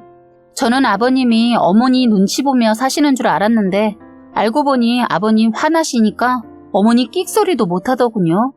시아버니는 전초 사정 다 듣고 시어머니랑 시누이 저희 집으로 데리고 오셔서는 사과를 하라고 고함을 있는 대로 지르시자 시어머니 그런 모습 처음 봤어요. 꼬리를 내리고 사과했어요. 시누이도 자기 아버지한테 끽소리 못하고 사과하더군요. 그래서 저희는 그 이후에 아버님이 저희 집에 새들어 살고 있는 그분들에게 이사비를 지불해서 내보내고 저희가 들어가서 살 수 있도록 해주셨어요. 그 이후로 정말 아버님이 중심을 잡아주셔서 별탈 없이 살았어요. 최대한 시댁과 멀리하면서요. 아버님께서 그러셨어요. 당신이 집에 없을 땐 시댁에 가지 말라고. 그래서 저 원래 아버님 말 진짜 잘 들어서 진짜 안 갔어요. 그런데 그렇게 지내니까 정말 부딪히는 일이 없더라고요. 이제는 제가 말하고 싶었던 김장 얘기를 해볼게요. 아버님께서 다 좋으신데 고집을 부리시는 게 김장이세요. 한편으론 그럴만한 게 아버님이 배추 농사를 지으셔서 시댁에선 몇 년간 김장을 해왔다고 했어요. 그래서 제가 결혼하고도 김장을 해왔지요. 시누이 그것은 제가 시댁에 들어오기 전에는 김장도 한 번도 도와주지 않았다고 했어요. 시아버지가 집안 사정을 그때 아신 이후로는 시누이를 가만두지 않고 뭐든지 같이 하도록 했어요. 그래서 김장도 처음 같이 하는데 이것이 하는 척하면서 농땡이를 피우는데 아휴 김장을 하는 것보다 가르치고 잔소리 아닌 잔소리 하는 게 더 힘들었어요.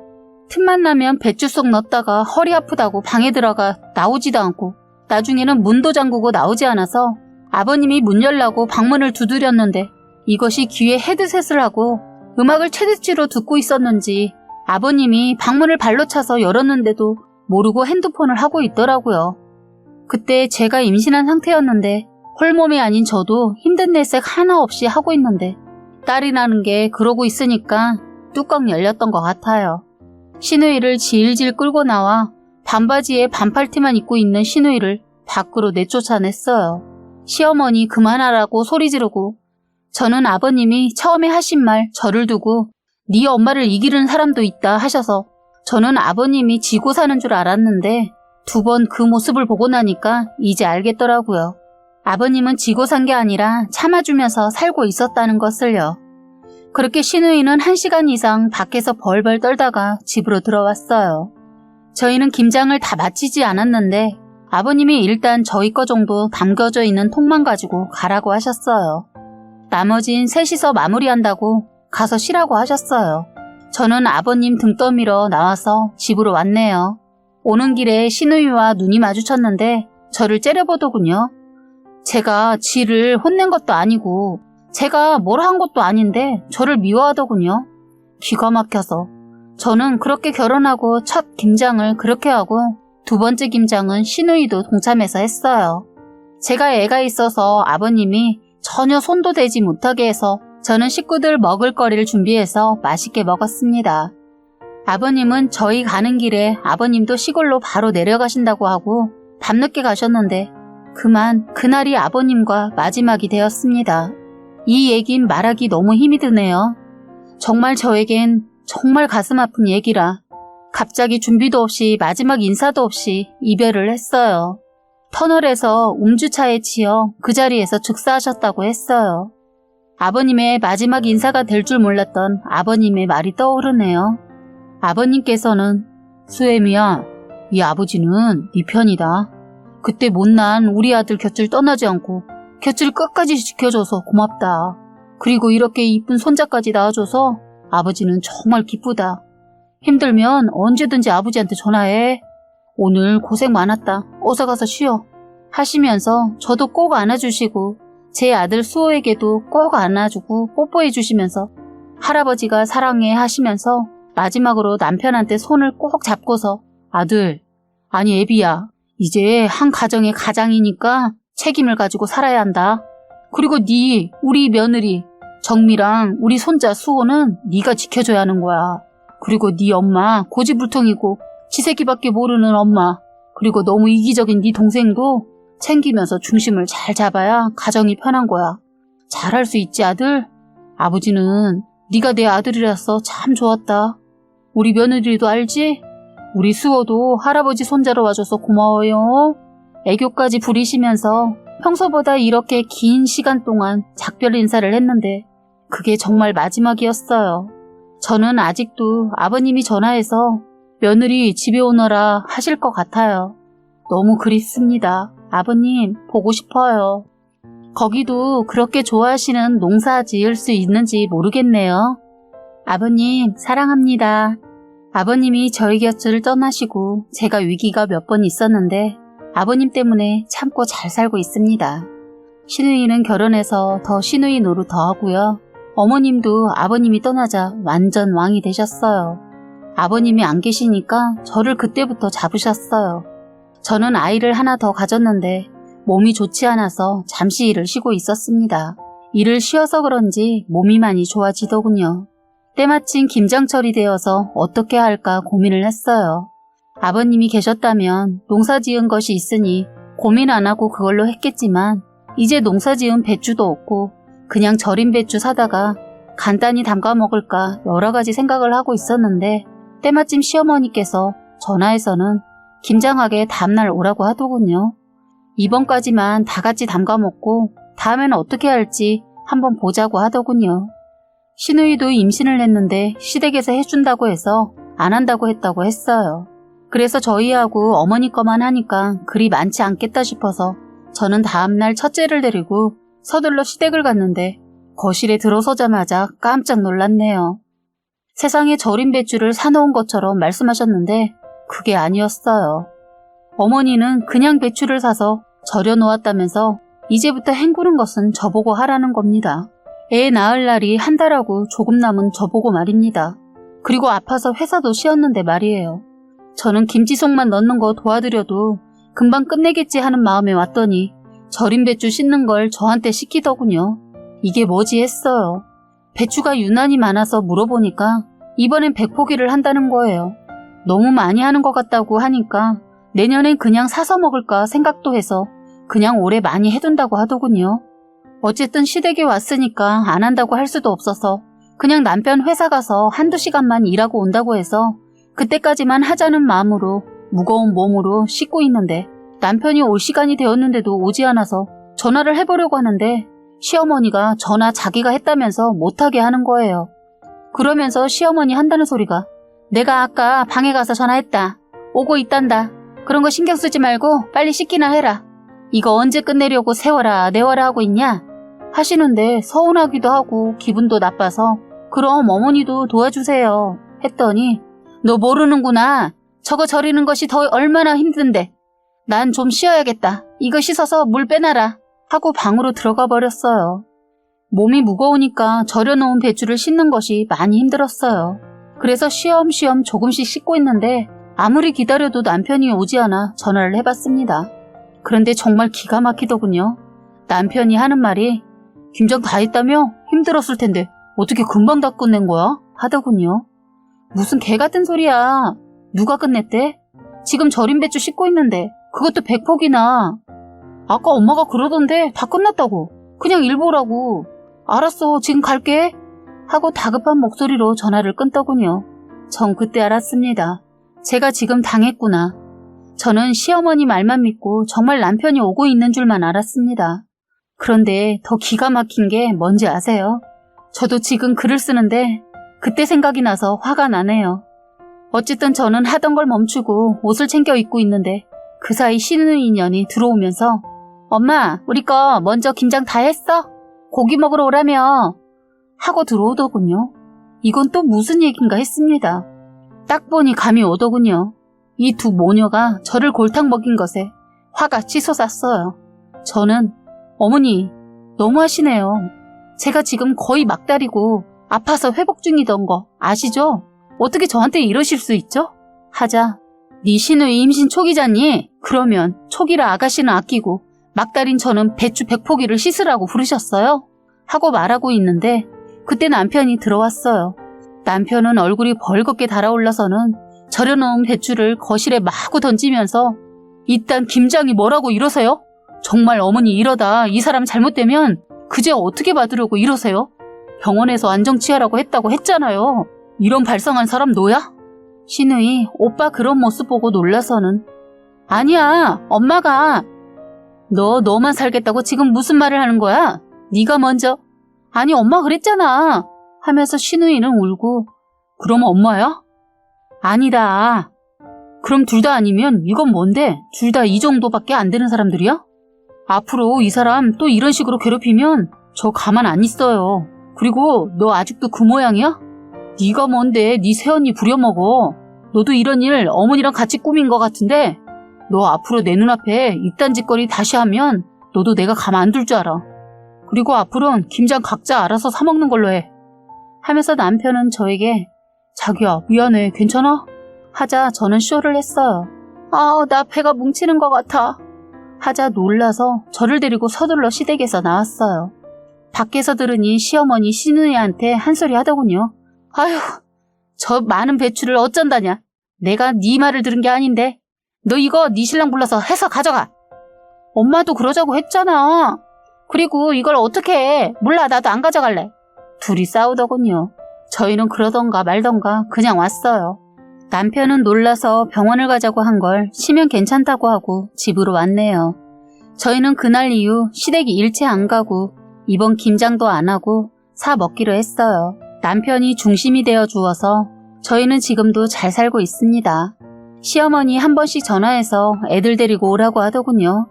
이럴 때마다 남편한테 말했더니 절대로 가지 말라고 합니다.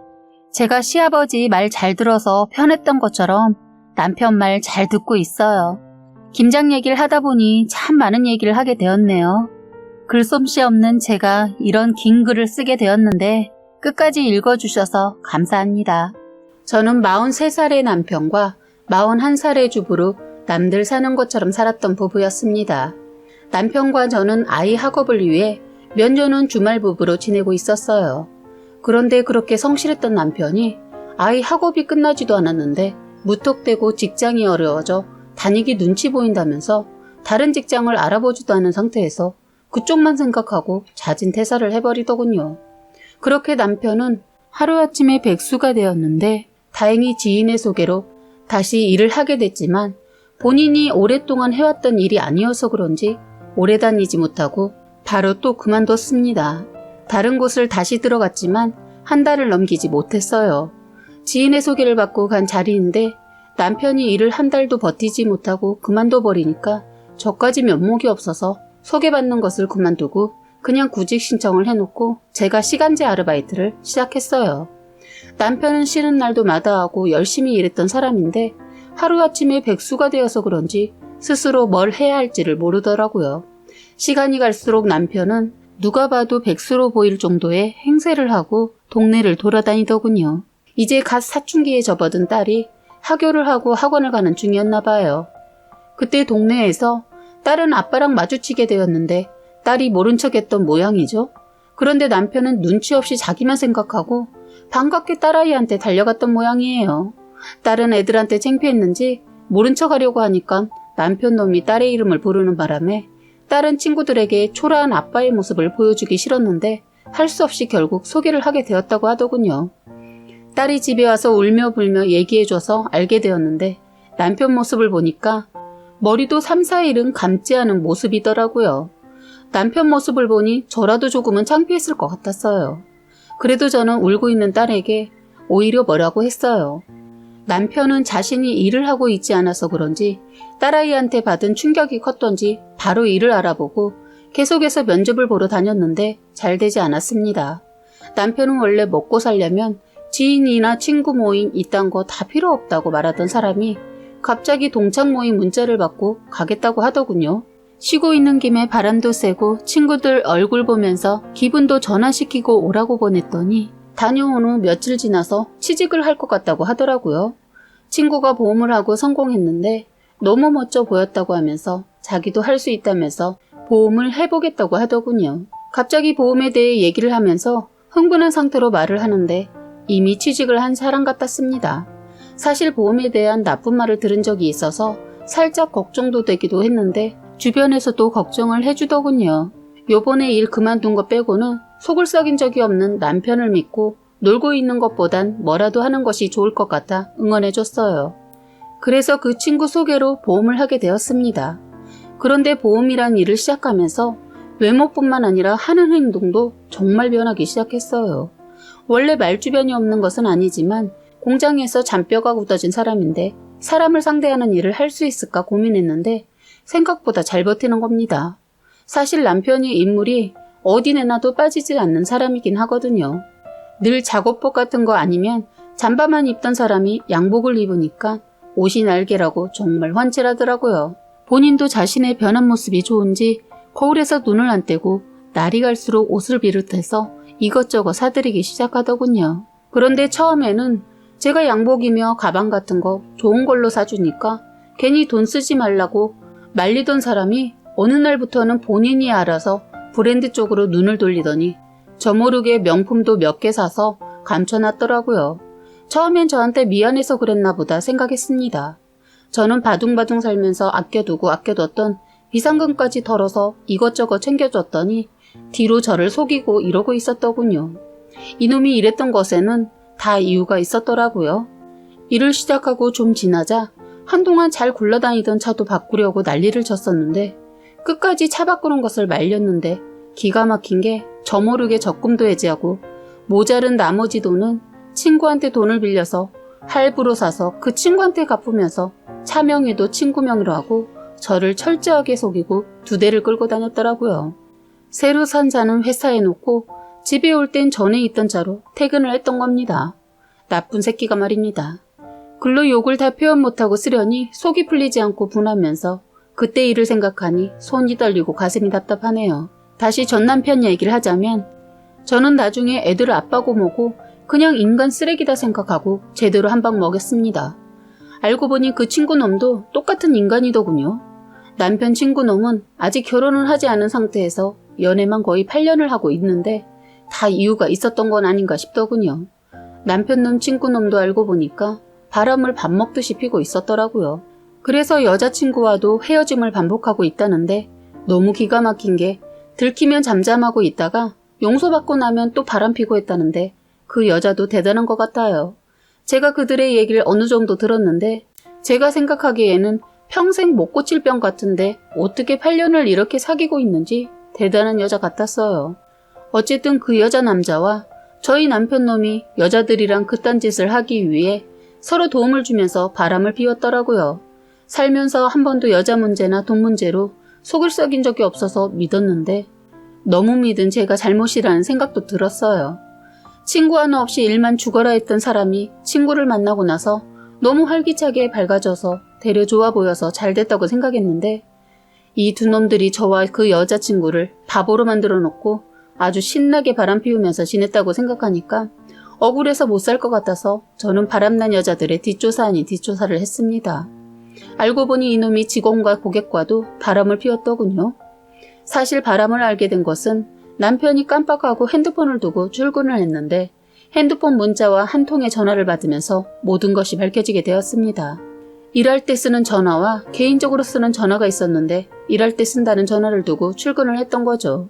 남편이 나가고 20분이 되었을 때 문자 한 통이 오더군요. 일할 때 쓰는 전화라 전혀 신경 쓰지 않고 남편한테 전화 두고 갔다고 전화를 하려고 하는데 때마침 문자가 오더군요. 기다리고 있는데 오늘은 왜 늦어? 라는 문자에 하트를 날렸더라고요. 순간 뭐지 했어요. 다음 문자는 더욱 기가 막혔어요. 자기야 빨리 와, 나 지각해 하고 문자가 오더니 문자를 확인하지 않으니 전화가 오더군요. 여자였습니다. 제가 안녕하세요도 하기 전에 먼저 상우씨 운전 중이야? 나 먼저 갈게. 자긴 외근 갔다가 출근한다고 내가 말해놓을게 하고 끊더군요. 가슴이 먹먹했습니다. 그 순간 바람이라는 걸 느낌으로 알 수 있었거든요. 저는 전화를 떨리는 손으로 간신히 잡고 핸드폰을 보려고 하니까 락이 걸려 있더군요. 다행히 락을 딸내미 생일로 해놔서 쉽게 확인을 할 수 있었습니다. 열자마자 갤러리를 보는데 할 말이 없었습니다. 한참 동안 제 휴대폰에 모든 증거사진 보내고 문자도 확인하고 있는데 남편놈 출근하다 핸드폰 두고 간 걸 알았는지 다시 돌아와서 급했는지 벨도 아닌 번호 누르고 들어오더니 제가 들고 있는 폰을 보자마자 남편놈 얼굴이 벌겋게 달아올라서는 잘못했다고 발이 손이 되도록 싹싹 빌더군요. 저는 그 폰을 봤을 때 이미 이놈과 이혼을 생각하고 있었기 때문에 이 사람의 사과는 의미가 없었습니다. 차도 2대를 가지고 있었다는 것도 핸드폰을 보면서 그때 알았네요. 여자랑 같이 찍은 사진이며 차에서 애정행각을 한 사진도 함께 있더군요. 그리고 핸드폰에 자기가 소중히 여기는 것 중에 1순위가 그 차라고 핸드폰 갤러리에서 차 사진과 함께 써 있더군요. 기가 막혔습니다. 핸드폰에 있는 모든 기록을 다 확인해보니 그 친구놈한테 빌려서 차값을 갚고 있는 기록까지 다 있더군요. 그래서 생각지도 않게 칠칠맞게 핸드폰을 흘리고 출근한 남편놈 덕분에 쉽게 바람핀 남편놈을 잡을 수 있었습니다. 저는 남편과 말싸움을 하다 끝내 벽에 걸려있는 가족 사진을 떼어서 바닥에 던져버렸더니 남편놈 어리둥절하더라고요. 저는 엉망이 된 거실을 그냥 두고 방으로 들어갔어요. 한참 있다 나가보니 거실을 깨끗이 치우고 남편놈 나갔더군요. 저는 문자를 보내려고 하니까 딸한테 문자가 온 거예요. 아빠랑 저녁 먹고 가겠다고 하더군요. 저는 마지막 저녁이 될 것 같아서 그냥 뒀습니다. 그리고 다음날 주말이어서 딸도 있었기 때문에 딸도 앉혀놓고 이혼 얘기를 했어요. 남편놈, 그건 어제 끝난 거 아니야? 내가 잘못했다고 했잖아. 넌 어제 그게 끝났다고 생각하니? 착각했구나. 아니야. 이제 시작이야. 난 내가 다른 몇몇 여자랑 그렇고 그랬다는 게 너무 싫고 더러워. 너 그러고도 나랑 살려고 했어? 제 얘기를 듣고 있던 딸이 아빠 진짜야? 아빠 바람 피운 거야? 그것도 여러 명과? 아빠 이제 우리 집에 오지도 마라. 더러워. 어떻게 그럴 수 있어? 하면서 난 엄마가 선택한 대로 따를게. 그리고 아빠는 다신 얼굴 보기 싫어. 하면서 방으로 들어가 문을 잠가 버리더군요. 저는 혼자 앉아서 아무 말도 못하고 있는 남편놈한테 깔끔하게 끝냈으면 해 하고 말했어요. 그랬더니 이렇게까지 해야 했어? 난 절대로 이혼 안 해. 아니 못해. 그러더군요. 그래서 저는 끝까지 이렇게 나오면 나름 생각해둔 마지막 카드가 있는데 그걸 쓰게 하지 말아줘 했더니 뭔지는 모르겠지만 절대로 이혼은 안 돼 하더군요. 저는 남편과 같은 자리에 앉아서 얘기하는 것도 정말 싫어서 방으로 그냥 들어와서 보란듯이 남편놈한테 뺏어놓은 여자들 전화번호로 전화해서 만나기를 요구했어요. 순순히 나온 여자는 너무 어이가 없게도 너무 당당했어요. 그래서 이런 여자는 말로 안 될 것 같아서 행동으로 보여줬습니다. 여자 머리채 잡고서 앞에 놓인 주스를 얼굴에 부었어요. 그때서야 정신이 바짝 드는지 그 여자 열받아 하면서 경찰을 부르거나 경찰서 가는 것을 거부하더군요. 그런데 우연히 테이블에 올려놓은 그 여자 폰에서 남편이란 이름이 뜬 것을 보고 바로 잽싸게 잡아채서 제가 받았습니다. 그런 다음 그 여자 실체를 다 말하고 끊었어요. 앞에서 울고불고 하면서 씩씩거리더군요. 저는 아까 처음부터 말했을 때가 기회였어. 2번 기회는 없었는데 몰랐구나. 넌 가서 얼른 법정에 올 준비나 하고 있어. 하고 그 여자 제 다리를 부여잡고 용서를 빌면서 우는 걸 뿌리치고 나왔습니다. 그런 다음은 남편과 같은 회사에 다니는 회사 직장 동료를 찾아갔어요. 저를 본 남편놈 기겁하더니 저를 향해 한 걸음에 달려오더니 어쩐 일이야?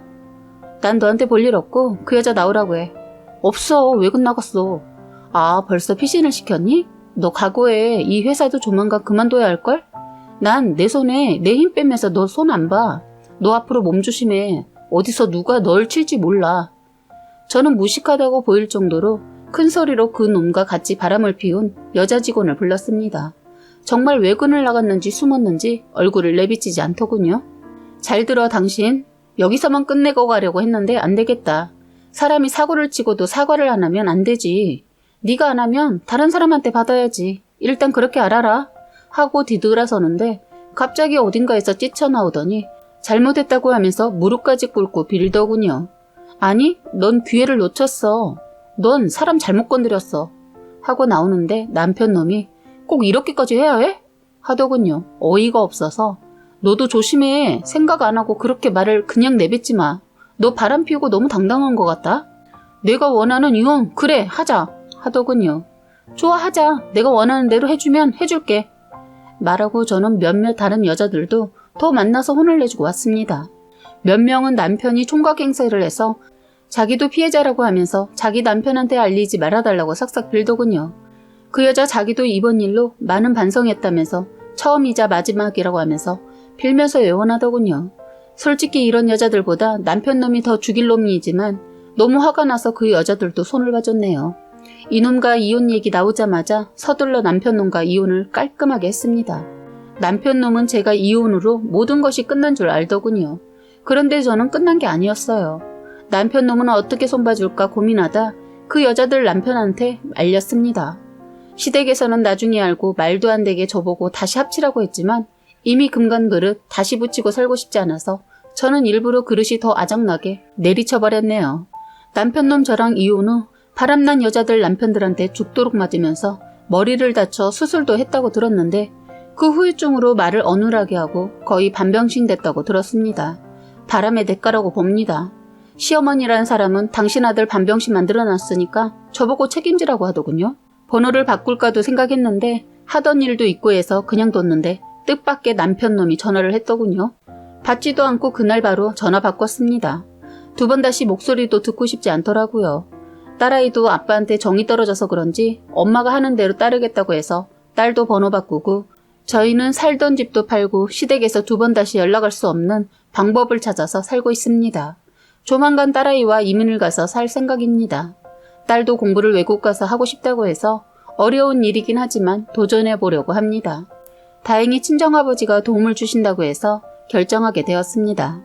이혼할 때 친정부모님 속상한 것 같아서 심적으로 많이 힘들었는데 도움까지 주신다니 너무 죄송하고 감사할 따름이고 앞으로 힘내서 더 열심히 살아볼 생각입니다. 저는 남편과 27살 동갑내기로 결혼했습니다. 남편은 항상 밤낮으로 가족을 위해 힘들게 일하고 자기 자신보다 가족이 우선이었던 애들 아빠였습니다. 그런 남편을 부부지만 존경할 정도였죠. 애들도 그런 아빠를 좋아했어요. 아이들이 어릴 때부터 예체능 쪽으로 재능을 보여서 그쪽으로 계속 밀어주고 있는데 돈 들어가는 것이 장난 아니더라고요. 큰아들은 미술을 하고 작은 딸은 피아노를 하는데 애들이 크면 클수록 학원비가 엄청나더라고요. 조수학과 쪽을 택한 아들의 학원비와 피아노 레슨비까지 연년생을 둔 애들의 학원비는 둘이서 아무리 멀어도 늘 부족해서 마이너스 통장까지 쓰게 되더라고요. 남편은 아이들한테 지원을 아끼지 않던 사람이라 일을 끝내고 나면 대리운전까지 하면서 정말 열심히 살았습니다. 가족밖에 모르고 앞만 보고 달리던 그런 남편이 갑자기 몸이 아프다고 하여 병원을 찾게 되었는데 의사가 이대로 몸을 챙기지 않으면 위험하다면서 간단한 운동부터 시작을 하던가 좋아하는 운동을 만들어서 꾸준히 하라고 하더군요. 지금까지 바쁘게 살면서 사실 건강을 딱히 챙겨주지도 그렇다고 본인이 챙기지도 못했는데 그렇게 살아온 것에 대한 결과더군요. 미안하기도 하고 안쓰러웠습니다. 이제 나이 50인 남편은 건강에는 늘 자신이 있다고 말하던 사람이라 충격이 컸던 모양이더라고요. 병원을 다녀오고 며칠 지난 후 남편은 고민을 많이 하더니 우선 대리운전을 그만두고 몸부터 챙기더군요. 그런데 막상 운동을 생각하니 딱히 좋아하는 것도 없고 무엇보다 꾸준히 할 자신이 없었던지 그나마 좋아하는 등산을 하겠다고 하더군요.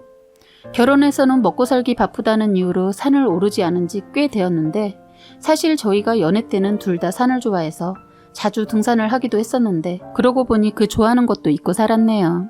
그래서 이때다 싶어 조금 쉬어간다 생각하고 취미생활을 다시 가져보려고 했죠. 하지만 본격적으로 등산을 다니고부터는 남편이 어느 순간부터 등산을 나갈 때마다 외모에 신경을 쓰는 거예요. 속으로는 등산을 가는데 그냥 편한 복장에 가면 되지 왜 저렇게 번듯하게 꾸미고 가지? 라고 생각도 들었지만 그냥 말하지 않았죠. 사실 그전에는 외모 자체를 너무 안 꾸미는 사람이라 꾸질꾸질하게 다니는 것보다는 깔끔하게 다니는 게 좋기도 하겠구나 싶어서 오히려 잘됐다 생각을 했습니다. 처음 등산을 시작할 때는 장비 없이 아이들 예전에 매던 가방과 신발도 딱히 등산화도 아니고 집에 굴러다니는 운동화를 신던가 아니면 안전화 신고 가기도 했습니다. 그땐 집 근처 가까운 올레길 정도 걸을 정도였으니 그럴 수도 있겠다 싶었죠. 그런데 시간이 갈수록 신랑은 산에 빠지고 동호회에 가입을 했습니다. 그러더니 등산에 필요한 물품들을 하나둘 인터넷으로 사들이기 시작하더군요. 혼자서는 매장 가서 절대 물건 못 사는 사람이라 제가 시간이 안 되면 늘 인터넷으로 아주 기본적인 등산화부터 양말, 모자, 가방 스틱, 등산 의자 등등 사더군요. 이왕 할 거면 제대로 갖추어서 다니면 좋겠다 싶다가도 도가 지나치는 것 같아 신경이 쓰이기도 하고 워낙 자신에게 돈 쓰는 것을 아꼈던 사람이라 그런지 저도 적응이 안 되었지만 안 하던 사람이 저러니 기분도 그렇고 무엇보다 장비들의 가격대가 천차만별이다 보니 더 이상 한 소리 안 할 수가 없더라고요. 한 소리 듣고 나서는 처음 등산 장비를 구입할 땐 혼자서는 절대 못 간다고 그렇게 부탁을 하던 사람이 어느 순간부터는 뭐든지 혼자 다니기 시작하는 겁니다. 어딜 가냐고 물으면 스틱이 망가져서 하나 구매하려고 금방 다녀올 테니 따라올 필요 없다면서 이젠 직접 눈으로 보고 사겠다고 나가더군요. 저도 그 전날 일이 힘들었는데 쉬는 날이라 쉬고도 싶고 귀찮기도 해서 잘됐다 싶었지요. 요즘 들어 장비를 너무 비싼 것만 사다 드리길래 한 소리에서 그냥 혼자 가는가 보다 생각했습니다. 신랑이 나가고 한숨 자고 일어난 저는 새벽에 신랑이 잠시 보던 컴퓨터가 켜져 있어서 끄려고 하다 보니 화면을 보니까 여자 등산 장비를 검색하던 게 뜨더군요. 쉬는 날에도 이젠 얼굴 보기도 어려운 남편이라 나한테 미안해서 내 것 준비해서 사주려고 봤나 보네 생각하고 잔뜩 기대하고 있었네요. 그런데 집으로 돌아온 남편의 손에는 아무것도 없는 겁니다. 서프라이즈 해주려고 그러나? 아님 인터넷으로 주문했나? 속으로 잔뜩 기대에 부풀어서 신나했죠. 신랑 눈엔 내가 들떠 보였는지 그 모습을 보고 왜 그래? 오늘 좋은 일 있어? 하는 겁니다. 아니 그냥 좋은 일이 있을 것 같아서 라고 말했더니 왜 복권이라도 당첨될 꿈이라도 꾼 거야? 하는 거예요. 떡 줄 사람은 생각도 안 하고 있는데 나 혼자 기대하고 있는 듯한 분위기더라고요. 일단 기다려보기로 하고 외출하고 다녀온 남편 옷을 정리하려고 하는데 남편이 갑자기 벌떡 일어나더니 내버려둬 내가 알아서 옷 정리할게 하면서 겉옷을 확 뺏는 겁니다. 그 순간 이상한 기분이 들더군요. 그래서 그러면 안 되는 거지만 이상한 이 기분은 어떻게든 해결하고 싶어 남편이 자는 틈을 타서 휴대폰을 보려고 했는데 지금까지 한 번도 걸어두지 않았던 락이 걸려 있는 겁니다. 그 이후로 남편의 행동이 의심가기 시작했습니다. 남편이 옷에서 무언가 꺼내서 버리는 것 같아서 혹시나 해서 쓰레기통을 뒤져보았는데 못 볼 것을 보고 말았네요. 영화 티켓 2장이 나오고 거기에 내가 그렇게 잔뜩 기대하고 있던 여자 등산복의 상표가 있었는데 내 사이즈가 아니더군요. 영화라고는 연애할 때 가보고 지금까지 영화관 근처도 가보지 않았는데 거기에 등산복까지 이제야 알겠더라고요. 이 사람 바람났구나. 순간 멘붕이 온 저는 자는 남편을 깨워 따지고 들었습니다. 제일 먼저 저는 전화기 락 풀어. 당장 풀어. 라고 했죠. 남편은 화를 내면서 내가 뭔데? 이거 사생활 침해다. 이건 엄연히 부부여도 지킬 건 지켜야 한다고. 라고 하더군요. 어처구니 없는 말에 그래? 넌 그래서 부부간에 지켜야 할 건 지키고 다녔냐? 라고 따지고 들었죠. 이유도 모르는 남편은 뭐 때문에 자는 사람을 깨워 이러냐고 오히려 적반하장이길래 돌려서 말하지 않고 바로 말했습니다. 너 여자 생겼냐? 라고 묻자 남편 침묵을 지키더군요. 화가 치밀러 올라온 나는 등산복과 가방을 남편 보는 앞으로 가져와 락스를 부어버렸습니다. 순식간에 일어난 일에 남편이 벌떡 일어나더니 XX 돌았구나. 이게 얼마짜리인데? 그러더군요. 그래?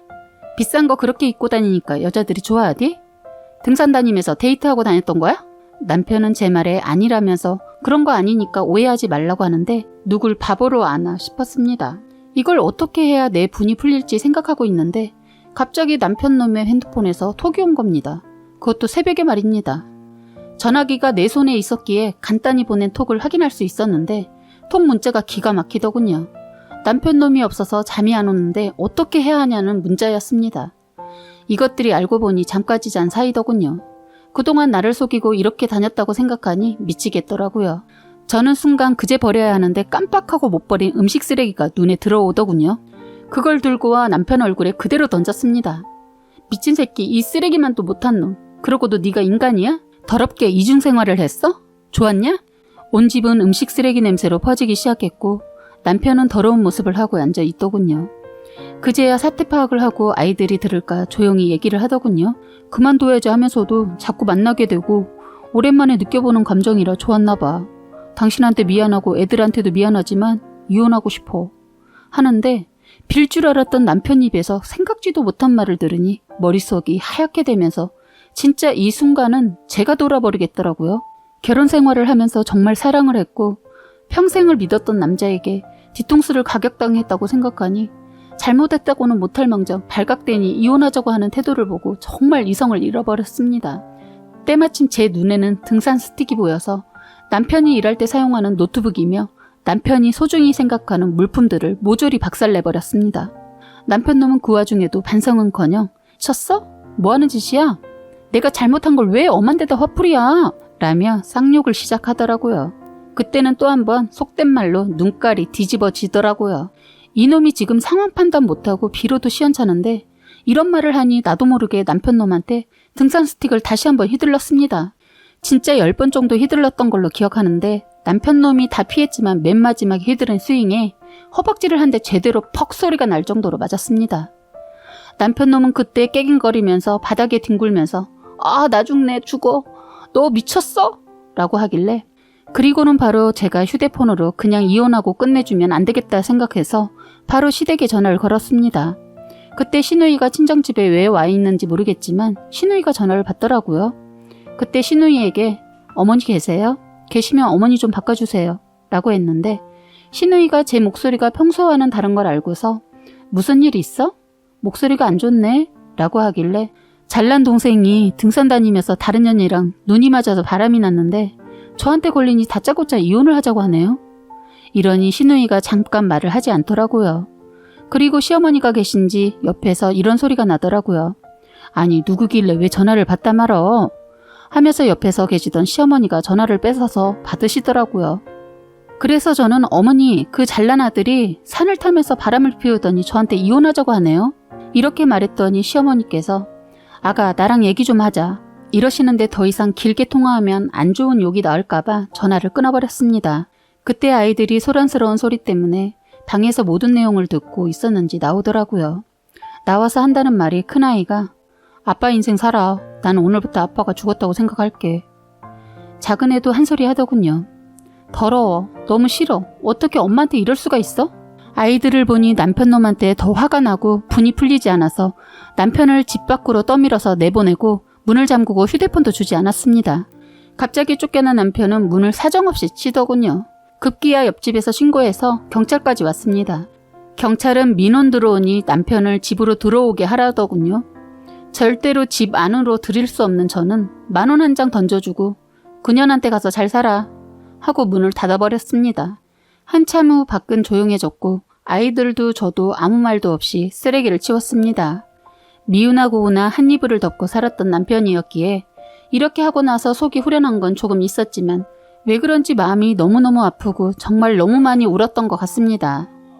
나중에 친정에도 이런 사실을 알렸더니 저희 오빠가 나쁜 놈 가만히 안 둔다고 죽여버린다고 난리를 피웠는데 오빠가 한 덩치 하고 성깔이 있어서 정말 큰 사건 날까봐 간신히 말렸네요. 그리고 그 일이 있고 난 후 저는 이혼을 준비했고 휴대폰에 있는 증거로 저에게 유리한 이혼에 성공했습니다. 가끔은 증거로 제출한 둘 사진 포즈와 산에서 팔짱 끼고 웃고 있는 둘 모습에 저도 모르게 생각나는데 그럴 때마다 화가 납니다. 남편 놈 눈이나 비가 와도 그렇게 죽도록 등산을 빠지지 않고 다녔던 것에는 이런 이유가 있었더군요. 제가 깜짝 놀랐던 건 주위 사람들에게 등산에 대해서 물어보니 너무 흔하게 이런 일들이 비일비재하다고 하더라고요. 한다는 말들이 등산에 가게 되면 아무리 연애를 못하는 남자가 가도 끊이지 않게 서로 교감이 된다고 하는데 등산을 하면서 손으로 잡아서 끌어주고 뒤에서 밀어주고 아무튼 등산이 가장 불륜이 일어나기 좋은 취미 중에 하나라고 하는데 제가 이것만 미리 알았다면 못하게 했을 것 같은데 이미 엎질러진 물이고요. 어차피 그 남자 살다가 등산이 아니더라도 날 배신할 놈이었다라는 거 생각하니 지금 이혼한 거 절대 후회하거나 그러진 않습니다. 그런데 너무 웃긴 것은 남편 놈 때문에 그 이후로 저도 모르게 이러면 안 되는 거지만 이상하게 남녀가 등산복 차림으로 손을 잡고 갈 때마다 저 사람은 불륜이 아닐까라는 이상한 생각부터 나더라고요. 혹시라도 제가 이런 생각을 하고 있다고 해서 오해하지 말아주세요. 이건 오로지 제가 남편 놈 때문에 생긴 트라우마 같은 거니까요. 등산하신 분들을 욕하는 건 절대 아니라는 건 알아주셨으면 해요. 건전하게 등산하는 사람들도 많을 텐데 저희 남편놈처럼 쓰레기들 때문에 등산하는 사람들 욕을 먹이네요. 몸에도 좋고 정신에도 좋다는 거 다 알기 때문에 등산을 말리지 않았던 것인데 이것들이 등산에 대한 이미지를 갉아먹는 버러지 같네요. 아무튼 길고 긴 저의 사연을 들어주셔서 감사합니다. 이혼하고 아이들 위해 더욱더 열심히 살려고 하는데 많이 응원해 주셨으면 좋겠습니다. 저는 20살의 남편을 만나 6개월을 연애하다 30살인 남편과 결혼을 했습니다. 연애 기간이 짧아서 그런지 남편과 저는 신혼을 연애하듯이 1년을 아주 행복하게 보냈습니다. 그런데 남편이 갑자기 저에게 어렵게 말을 꺼내더군요. 우리가 아무래도 아버지랑 누나랑 같이 살아야 할 것 같다 말하는데 저는 너무 뜻밖의 얘기를 들어서 놀란 표정을 감추지 못하고 말했습니다. 우리 방도 하나고 그것도 2분이나 어떻게 이 좁은 곳에서 다 같이 살 수 있겠냐고요. 그랬더니 사실대로 말을 하더군요. 아버님이 친구분 보증을 섰는데 액수가 너무 많아서 누나가 결혼할 때 쓰려고 적금해 놓은 거랑 집 팔고 그나마 자그마한 땅이 있었는데 그것까지 헐값에 다 팔아서 빚을 갚았다고 하더군요. 그래서 2분 다 갈 곳이 없어지자 남편이 당분간만 같이 살기를 바라는데 이런 상황에서 안 된다고 할 수 없어서 시누이와 아버님을 모시게 되었습니다. 단둘이 살다가 가부장적인 67살인 시아버지와 남편과 나이 차이가 꽤 나는 40살의 나이 많은 시누이를 모시고 산다는 것은 쉬운 일이 아니더군요. 같이 살면서 힘든 부분은 밥 때문이었습니다. 그동안은 시누이가 아버님과 살면서 다 챙겨드렸는데 며느리 제가 있으니까 하루아침에 모든 것에 손을 떼버리더군요. 저희 둘의 하루는 아침을 가볍게 먹거나 가끔은 굶기도 했는데 아침을 꼭 드시는 아버님 때문에 아침이 엄청 분주하게 되었습니다. 입이 짧으신 아버님은 2번 올라온 국은 절대 드시지 않고 반찬은 3-4번 올라오면 젓가락으로 아예 밀쳐내시는 분이라 아침마다 새로운 밥과 국과 그리고 몇 가지 반찬까지 해서 밥상을 차려야 했으며 빨래며 청소 모든 것이 하루아침에 바뀐 제 생활은 엉망이었습니다. 제일 큰 문제는 방이 하나여서 어쩔 수 없이 저와 시누이가 같이 방을 쓰게 되었고 아버님과 남편은 거실을 쓰게 되었죠. 1년에 3-4번 정도 시누이를 보다 이렇게 매일 시누이와 잠까지 자다 보니 불편함은 말로 표현할 수가 없더군요. 그동안 몰랐던 시누이의 사생활도 알고 싶지 않아도 자연스레 알게 되었고 잠을 자고 있으면 제가 자는 줄 아는지 전화통화를 하는데 왜 그렇게 남자가 많은지 번갈아 가면서 통화를 하는 거예요. 아직 노처녀라 그런가 보다 생각하고 신경 쓰지 않으려고 하면서도 저도 모르게 귀를 쫑긋 세우게 되더군요. 그렇게 6달을 힘들게 한 방에서 생활을 하다 신랑은 도저히 안 되겠던지 대출을 받아 이사를 하자고 하더군요. 그래서 조금 무리를 해서 방 3칸짜리로 이사를 했습니다. 그렇게 각자 방이 생겨 더 이상 시누이의 연애사는 엿들을 수 없었어요. 하루하루 별일 없이 그렇게 지내고 있었는데 갑자기 아버님께서 또 한 번의 사고를 치셨고 아버님은 그 충격으로 쓰러지셨어요. 신랑도 아버님께 너무 실망을 하고 무엇보다 이번에는 도저히 막아볼 수도 없는 사고를 치셔서 남편은 그 빚을 모조리 떠안아야 할 상황이었습니다. 그리고 아버님을 집으로 모실 수 없었던 저희는 요양원에 모시게 되었고 조금 작은 집으로 이사를 했습니다.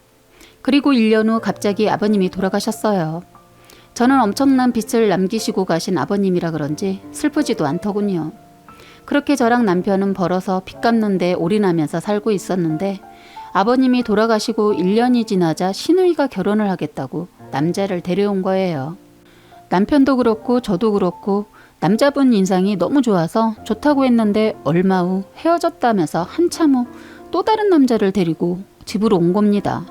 이번에도 그리 나쁘지 않아서 찬성하면서도 그래도 만난 지 얼마 안 되었으니까 조금 더 사귀어보고 결혼을 하는 것이 좋겠다고 했는데 만난 지 2달 만에 덜컥 동거를 시작해버리더군요. 남편도 나이 많은 누나이다 보니 어떻게 할 수가 없던지 그냥 내버려 두더군요. 그렇게 해서 누나가 분가를 하고 우리 둘만 살게 되었는데 어느 날 퇴근해서 보니 형님이 와 있는 거예요. 어떻게 말도 없이 왔냐고 물었더니 시누이 하는 말이 다시 들어와서 살아도 되냐고 하더군요. 너무 기가 막혀서 말이 안 나왔습니다. 남편도 퇴근하자마자 큰 캐리어랑 누나가 있는 것을 보고 놀라더군요. 남편은 일단 밥을 먹으면서 얘기를 했죠. 남편이 먼저 얘기를 시작했어요. 누나, 내가 동생이라서 그동안 말은 안 했는데 지금 이게 몇 번째야. 우리가 전에도 말했지. 사람은 좋아 보이지만 더 만나보라고. 우리랑 사는 게 불편해서 살 곳 찾아 나가는 거야? 라고 강하게 나가는데 살짝 불안했어요. 그런데 누나는 대답 대신 눈물을 보여서 저희를 당황케 했습니다. 누나가 이렇게 나오니 더 이상 말을 할 수가 없었던지 알아서 해. 미선이랑 누나 들어오는 거 찬성했으니까. 하고 일어나 나가버리더라고요. 한참을 밖에서 있다 들어온 남편은 누나에게 한 소리 더 하더군요. 앞으로 이젠 우리 집에 남자 데려올 땐 정말 이 사람 아니면 안 되겠다 싶은 사람 데리고 와. 미선이 보기도 그렇고 좀 그렇잖아? 안 그래? 하면서 일단 함께 사는 걸로 결정하고 그렇게 지내고 있었습니다. 그런데 늘 늦게까지 퍼질러 자던 시누이가 갑자기 웬일로 아침을 준비해 놓은 거예요. 안 하던 짓을 하는 걸 보고 놀라서 남편도 그렇고 저도 찜찜한 마음으로 맛있게 먹고 기분 좋게 출근을 했습니다. 그런데 퇴근을 해서 보니 또 밥을 해놓은 거예요. 뭔가 있구나 싶었습니다. 아니나 다를까 이번엔 대형 사고를 치려고 하더군요. 세상에 며칠 전에 사귄 남자를 저희 집에서 살면 안 되겠냐고 하는 거예요. 남편은 그 말을 듣는 순간 누나, 이젠 그냥 나가서 동거를 하든 결혼을 하든 맘대로 살아. 더 이상 누나 인생 간섭 안 할 테니까 내가 누나 부모야 뭐야. 왜 이래 정말. 화가 잔뜩 난 남편은 고래고래 소리를 질렀고 누나는 그런 동생 다리를 붙잡고 애원을 하는 겁니다. 이번이 마지막이야. 이 사람 놓치고 싶지 않아. 단지 집이 없어서 그렇지 좋은 사람이야. 하면서 잠깐만 같이 살게 해달라는 거예요. 저는 그동안 시누이 연애사나 저희 집에 사는 것에 대해서 한마디 말도 안 했지만 이번만은 안 되겠다 싶어 한마디 했습니다. 형님, 이건 아닌 것 같아요. 남편이 좋다고 해도 저는 싫어요. 그분을 모시고 오는 거 남편이 찬성하면 저는 차라리 남편과 이혼할게요. 라고 말하자 시누이 눈빛이 돌변하더니 그게 그렇게 힘들어? 내가 살림해준다잖아. 잠깐 잠만 자고 나가는데 뭐가 힘들다고 그래. 오히려 저에게 공격을 하는 거예요. 정말 답 안 나오는 시누이구나 싶어 신랑한테 한마디 날렸습니다. 자기가 알아서 하고 나는 더 이상 할 말 없어. 자기가 결정해. 저는 그 말을 하고 들어와 버렸고 밖에서는 남편과 시누이랑 다툼을 하더군요. 결국 시누이는 저희 집에서 나갔고 그렇게 몇 년이 지나도 연락이 없었어요. 그런데 어느 날 시누이가 남자를 데리고 집으로 인사를 왔더군요. 그것도 갓난아이를 데리고 말입니다. 그런데 알고 보니 전에 만났던 남자는 헤어지고 그분을 만나서 아이를 낳고 살고 있었다고 해요. 신랑은 늘 걱정이었던 누나가 가정을 꾸리고 살고 있으니까 엄청 좋아하더군요. 더군다나 조카까지 생겨서 그런지 엄청 행복해 보였어요. 그렇게 신랑에게 형이자 부모 같은 매형이 생기고 너무 좋아라 했는데 그 행복도 잠깐이었습니다. 매형이 가난 말기에 걸렸다면서 시누이가 집에 와서 대성통곡을 하고 갔는데 얼마 지나 주말에 또 집에 온 거예요. 그런데 시누이 모습은 아픈 남편이 있는 여자같이 보이지 않을 정도로 꾸미고 왔더라고요. 그러더니 약속이 있다면서 조카를 저희에게 잠깐만 맡아달라고 하더군요. 금방 다녀온다 하고선 다음날 들어왔습니다. 신우이의 그런 행동을 보고 이건 뭐지 했어요. 설마 남편이 병원에 누워있는데 생각하면서 찜찜한 기분이 들었지만 아니겠지 하고 털어버렸죠. 그런데 시간이 갈수록 여자의 촉을 떠나서 누가 봐도 알겠더라고요. 남편이 오늘 내일 하는데 신우의 얼굴은 연애라도 하는 사람처럼 너무 밝은 거예요. 하루는 평일인데도 조카를 또 맡기러 왔더군요. 형님, 평일엔 애 못 봐줘요. 내일 출근도 해야 하고 하니까 형님이 볼 일 있으면 내일 보세요. 했더니 잠깐만 볼일 보고 올 거야. 하더니 애를 툭 던져두고 가버리는 겁니다. 퇴근한 남편도 얘기를 듣고 어이가 없던지 잠도 자지 않고 올 때까지 기다렸는데 아침이 되어도 오질 않는 겁니다. 저는 이런 일이 다시 일어나지 않게 하기 위해 남편 보고 알아서 하라고 하고 그냥 출근해 버렸네요. 퇴근해서 보니 아직도 누나는 오지 않았고 신랑은 조카를 데리고 어쩔 줄을 몰라 하더군요. 신우이한테 전화를 해도 전화는 꺼져 있고 하다 이젠 조카까지 떠안게 되었지요. 신랑은 회사에 휴가를 내고 조카를 보게 되었고 마냥 누나를 기다리고만 있을 수 없던 남편은 어린이집을 알아보고 나서야 출근을 하더군요. 제가 아이를 좋아하지 않은 것은 아닙니다.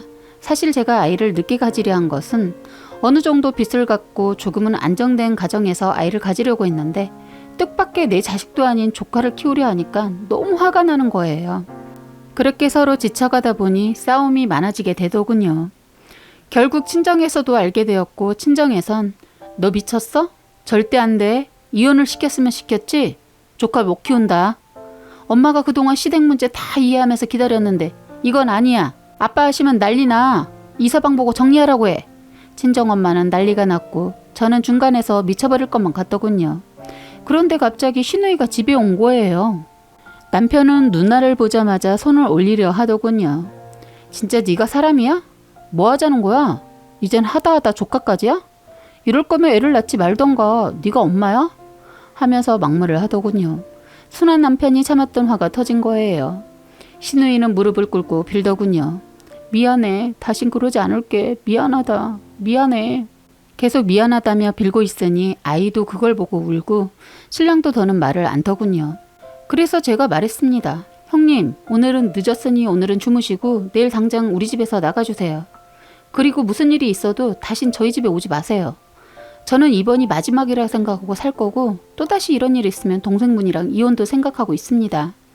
저희 친정도 다 알게 되었고 더 이상은 안 되니 그렇게 아세요. 하고 문을 닫고 들어가 버렸어요. 다음날 일어나 보니 신우이가 나가고 없더군요.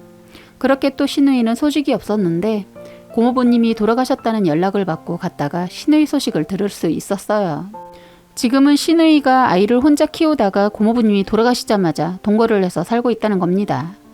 더 기가 막힌 것은 고모부님이 병실에 누워 계실 때부터 만난 남자와 살고 있다고 하더군요.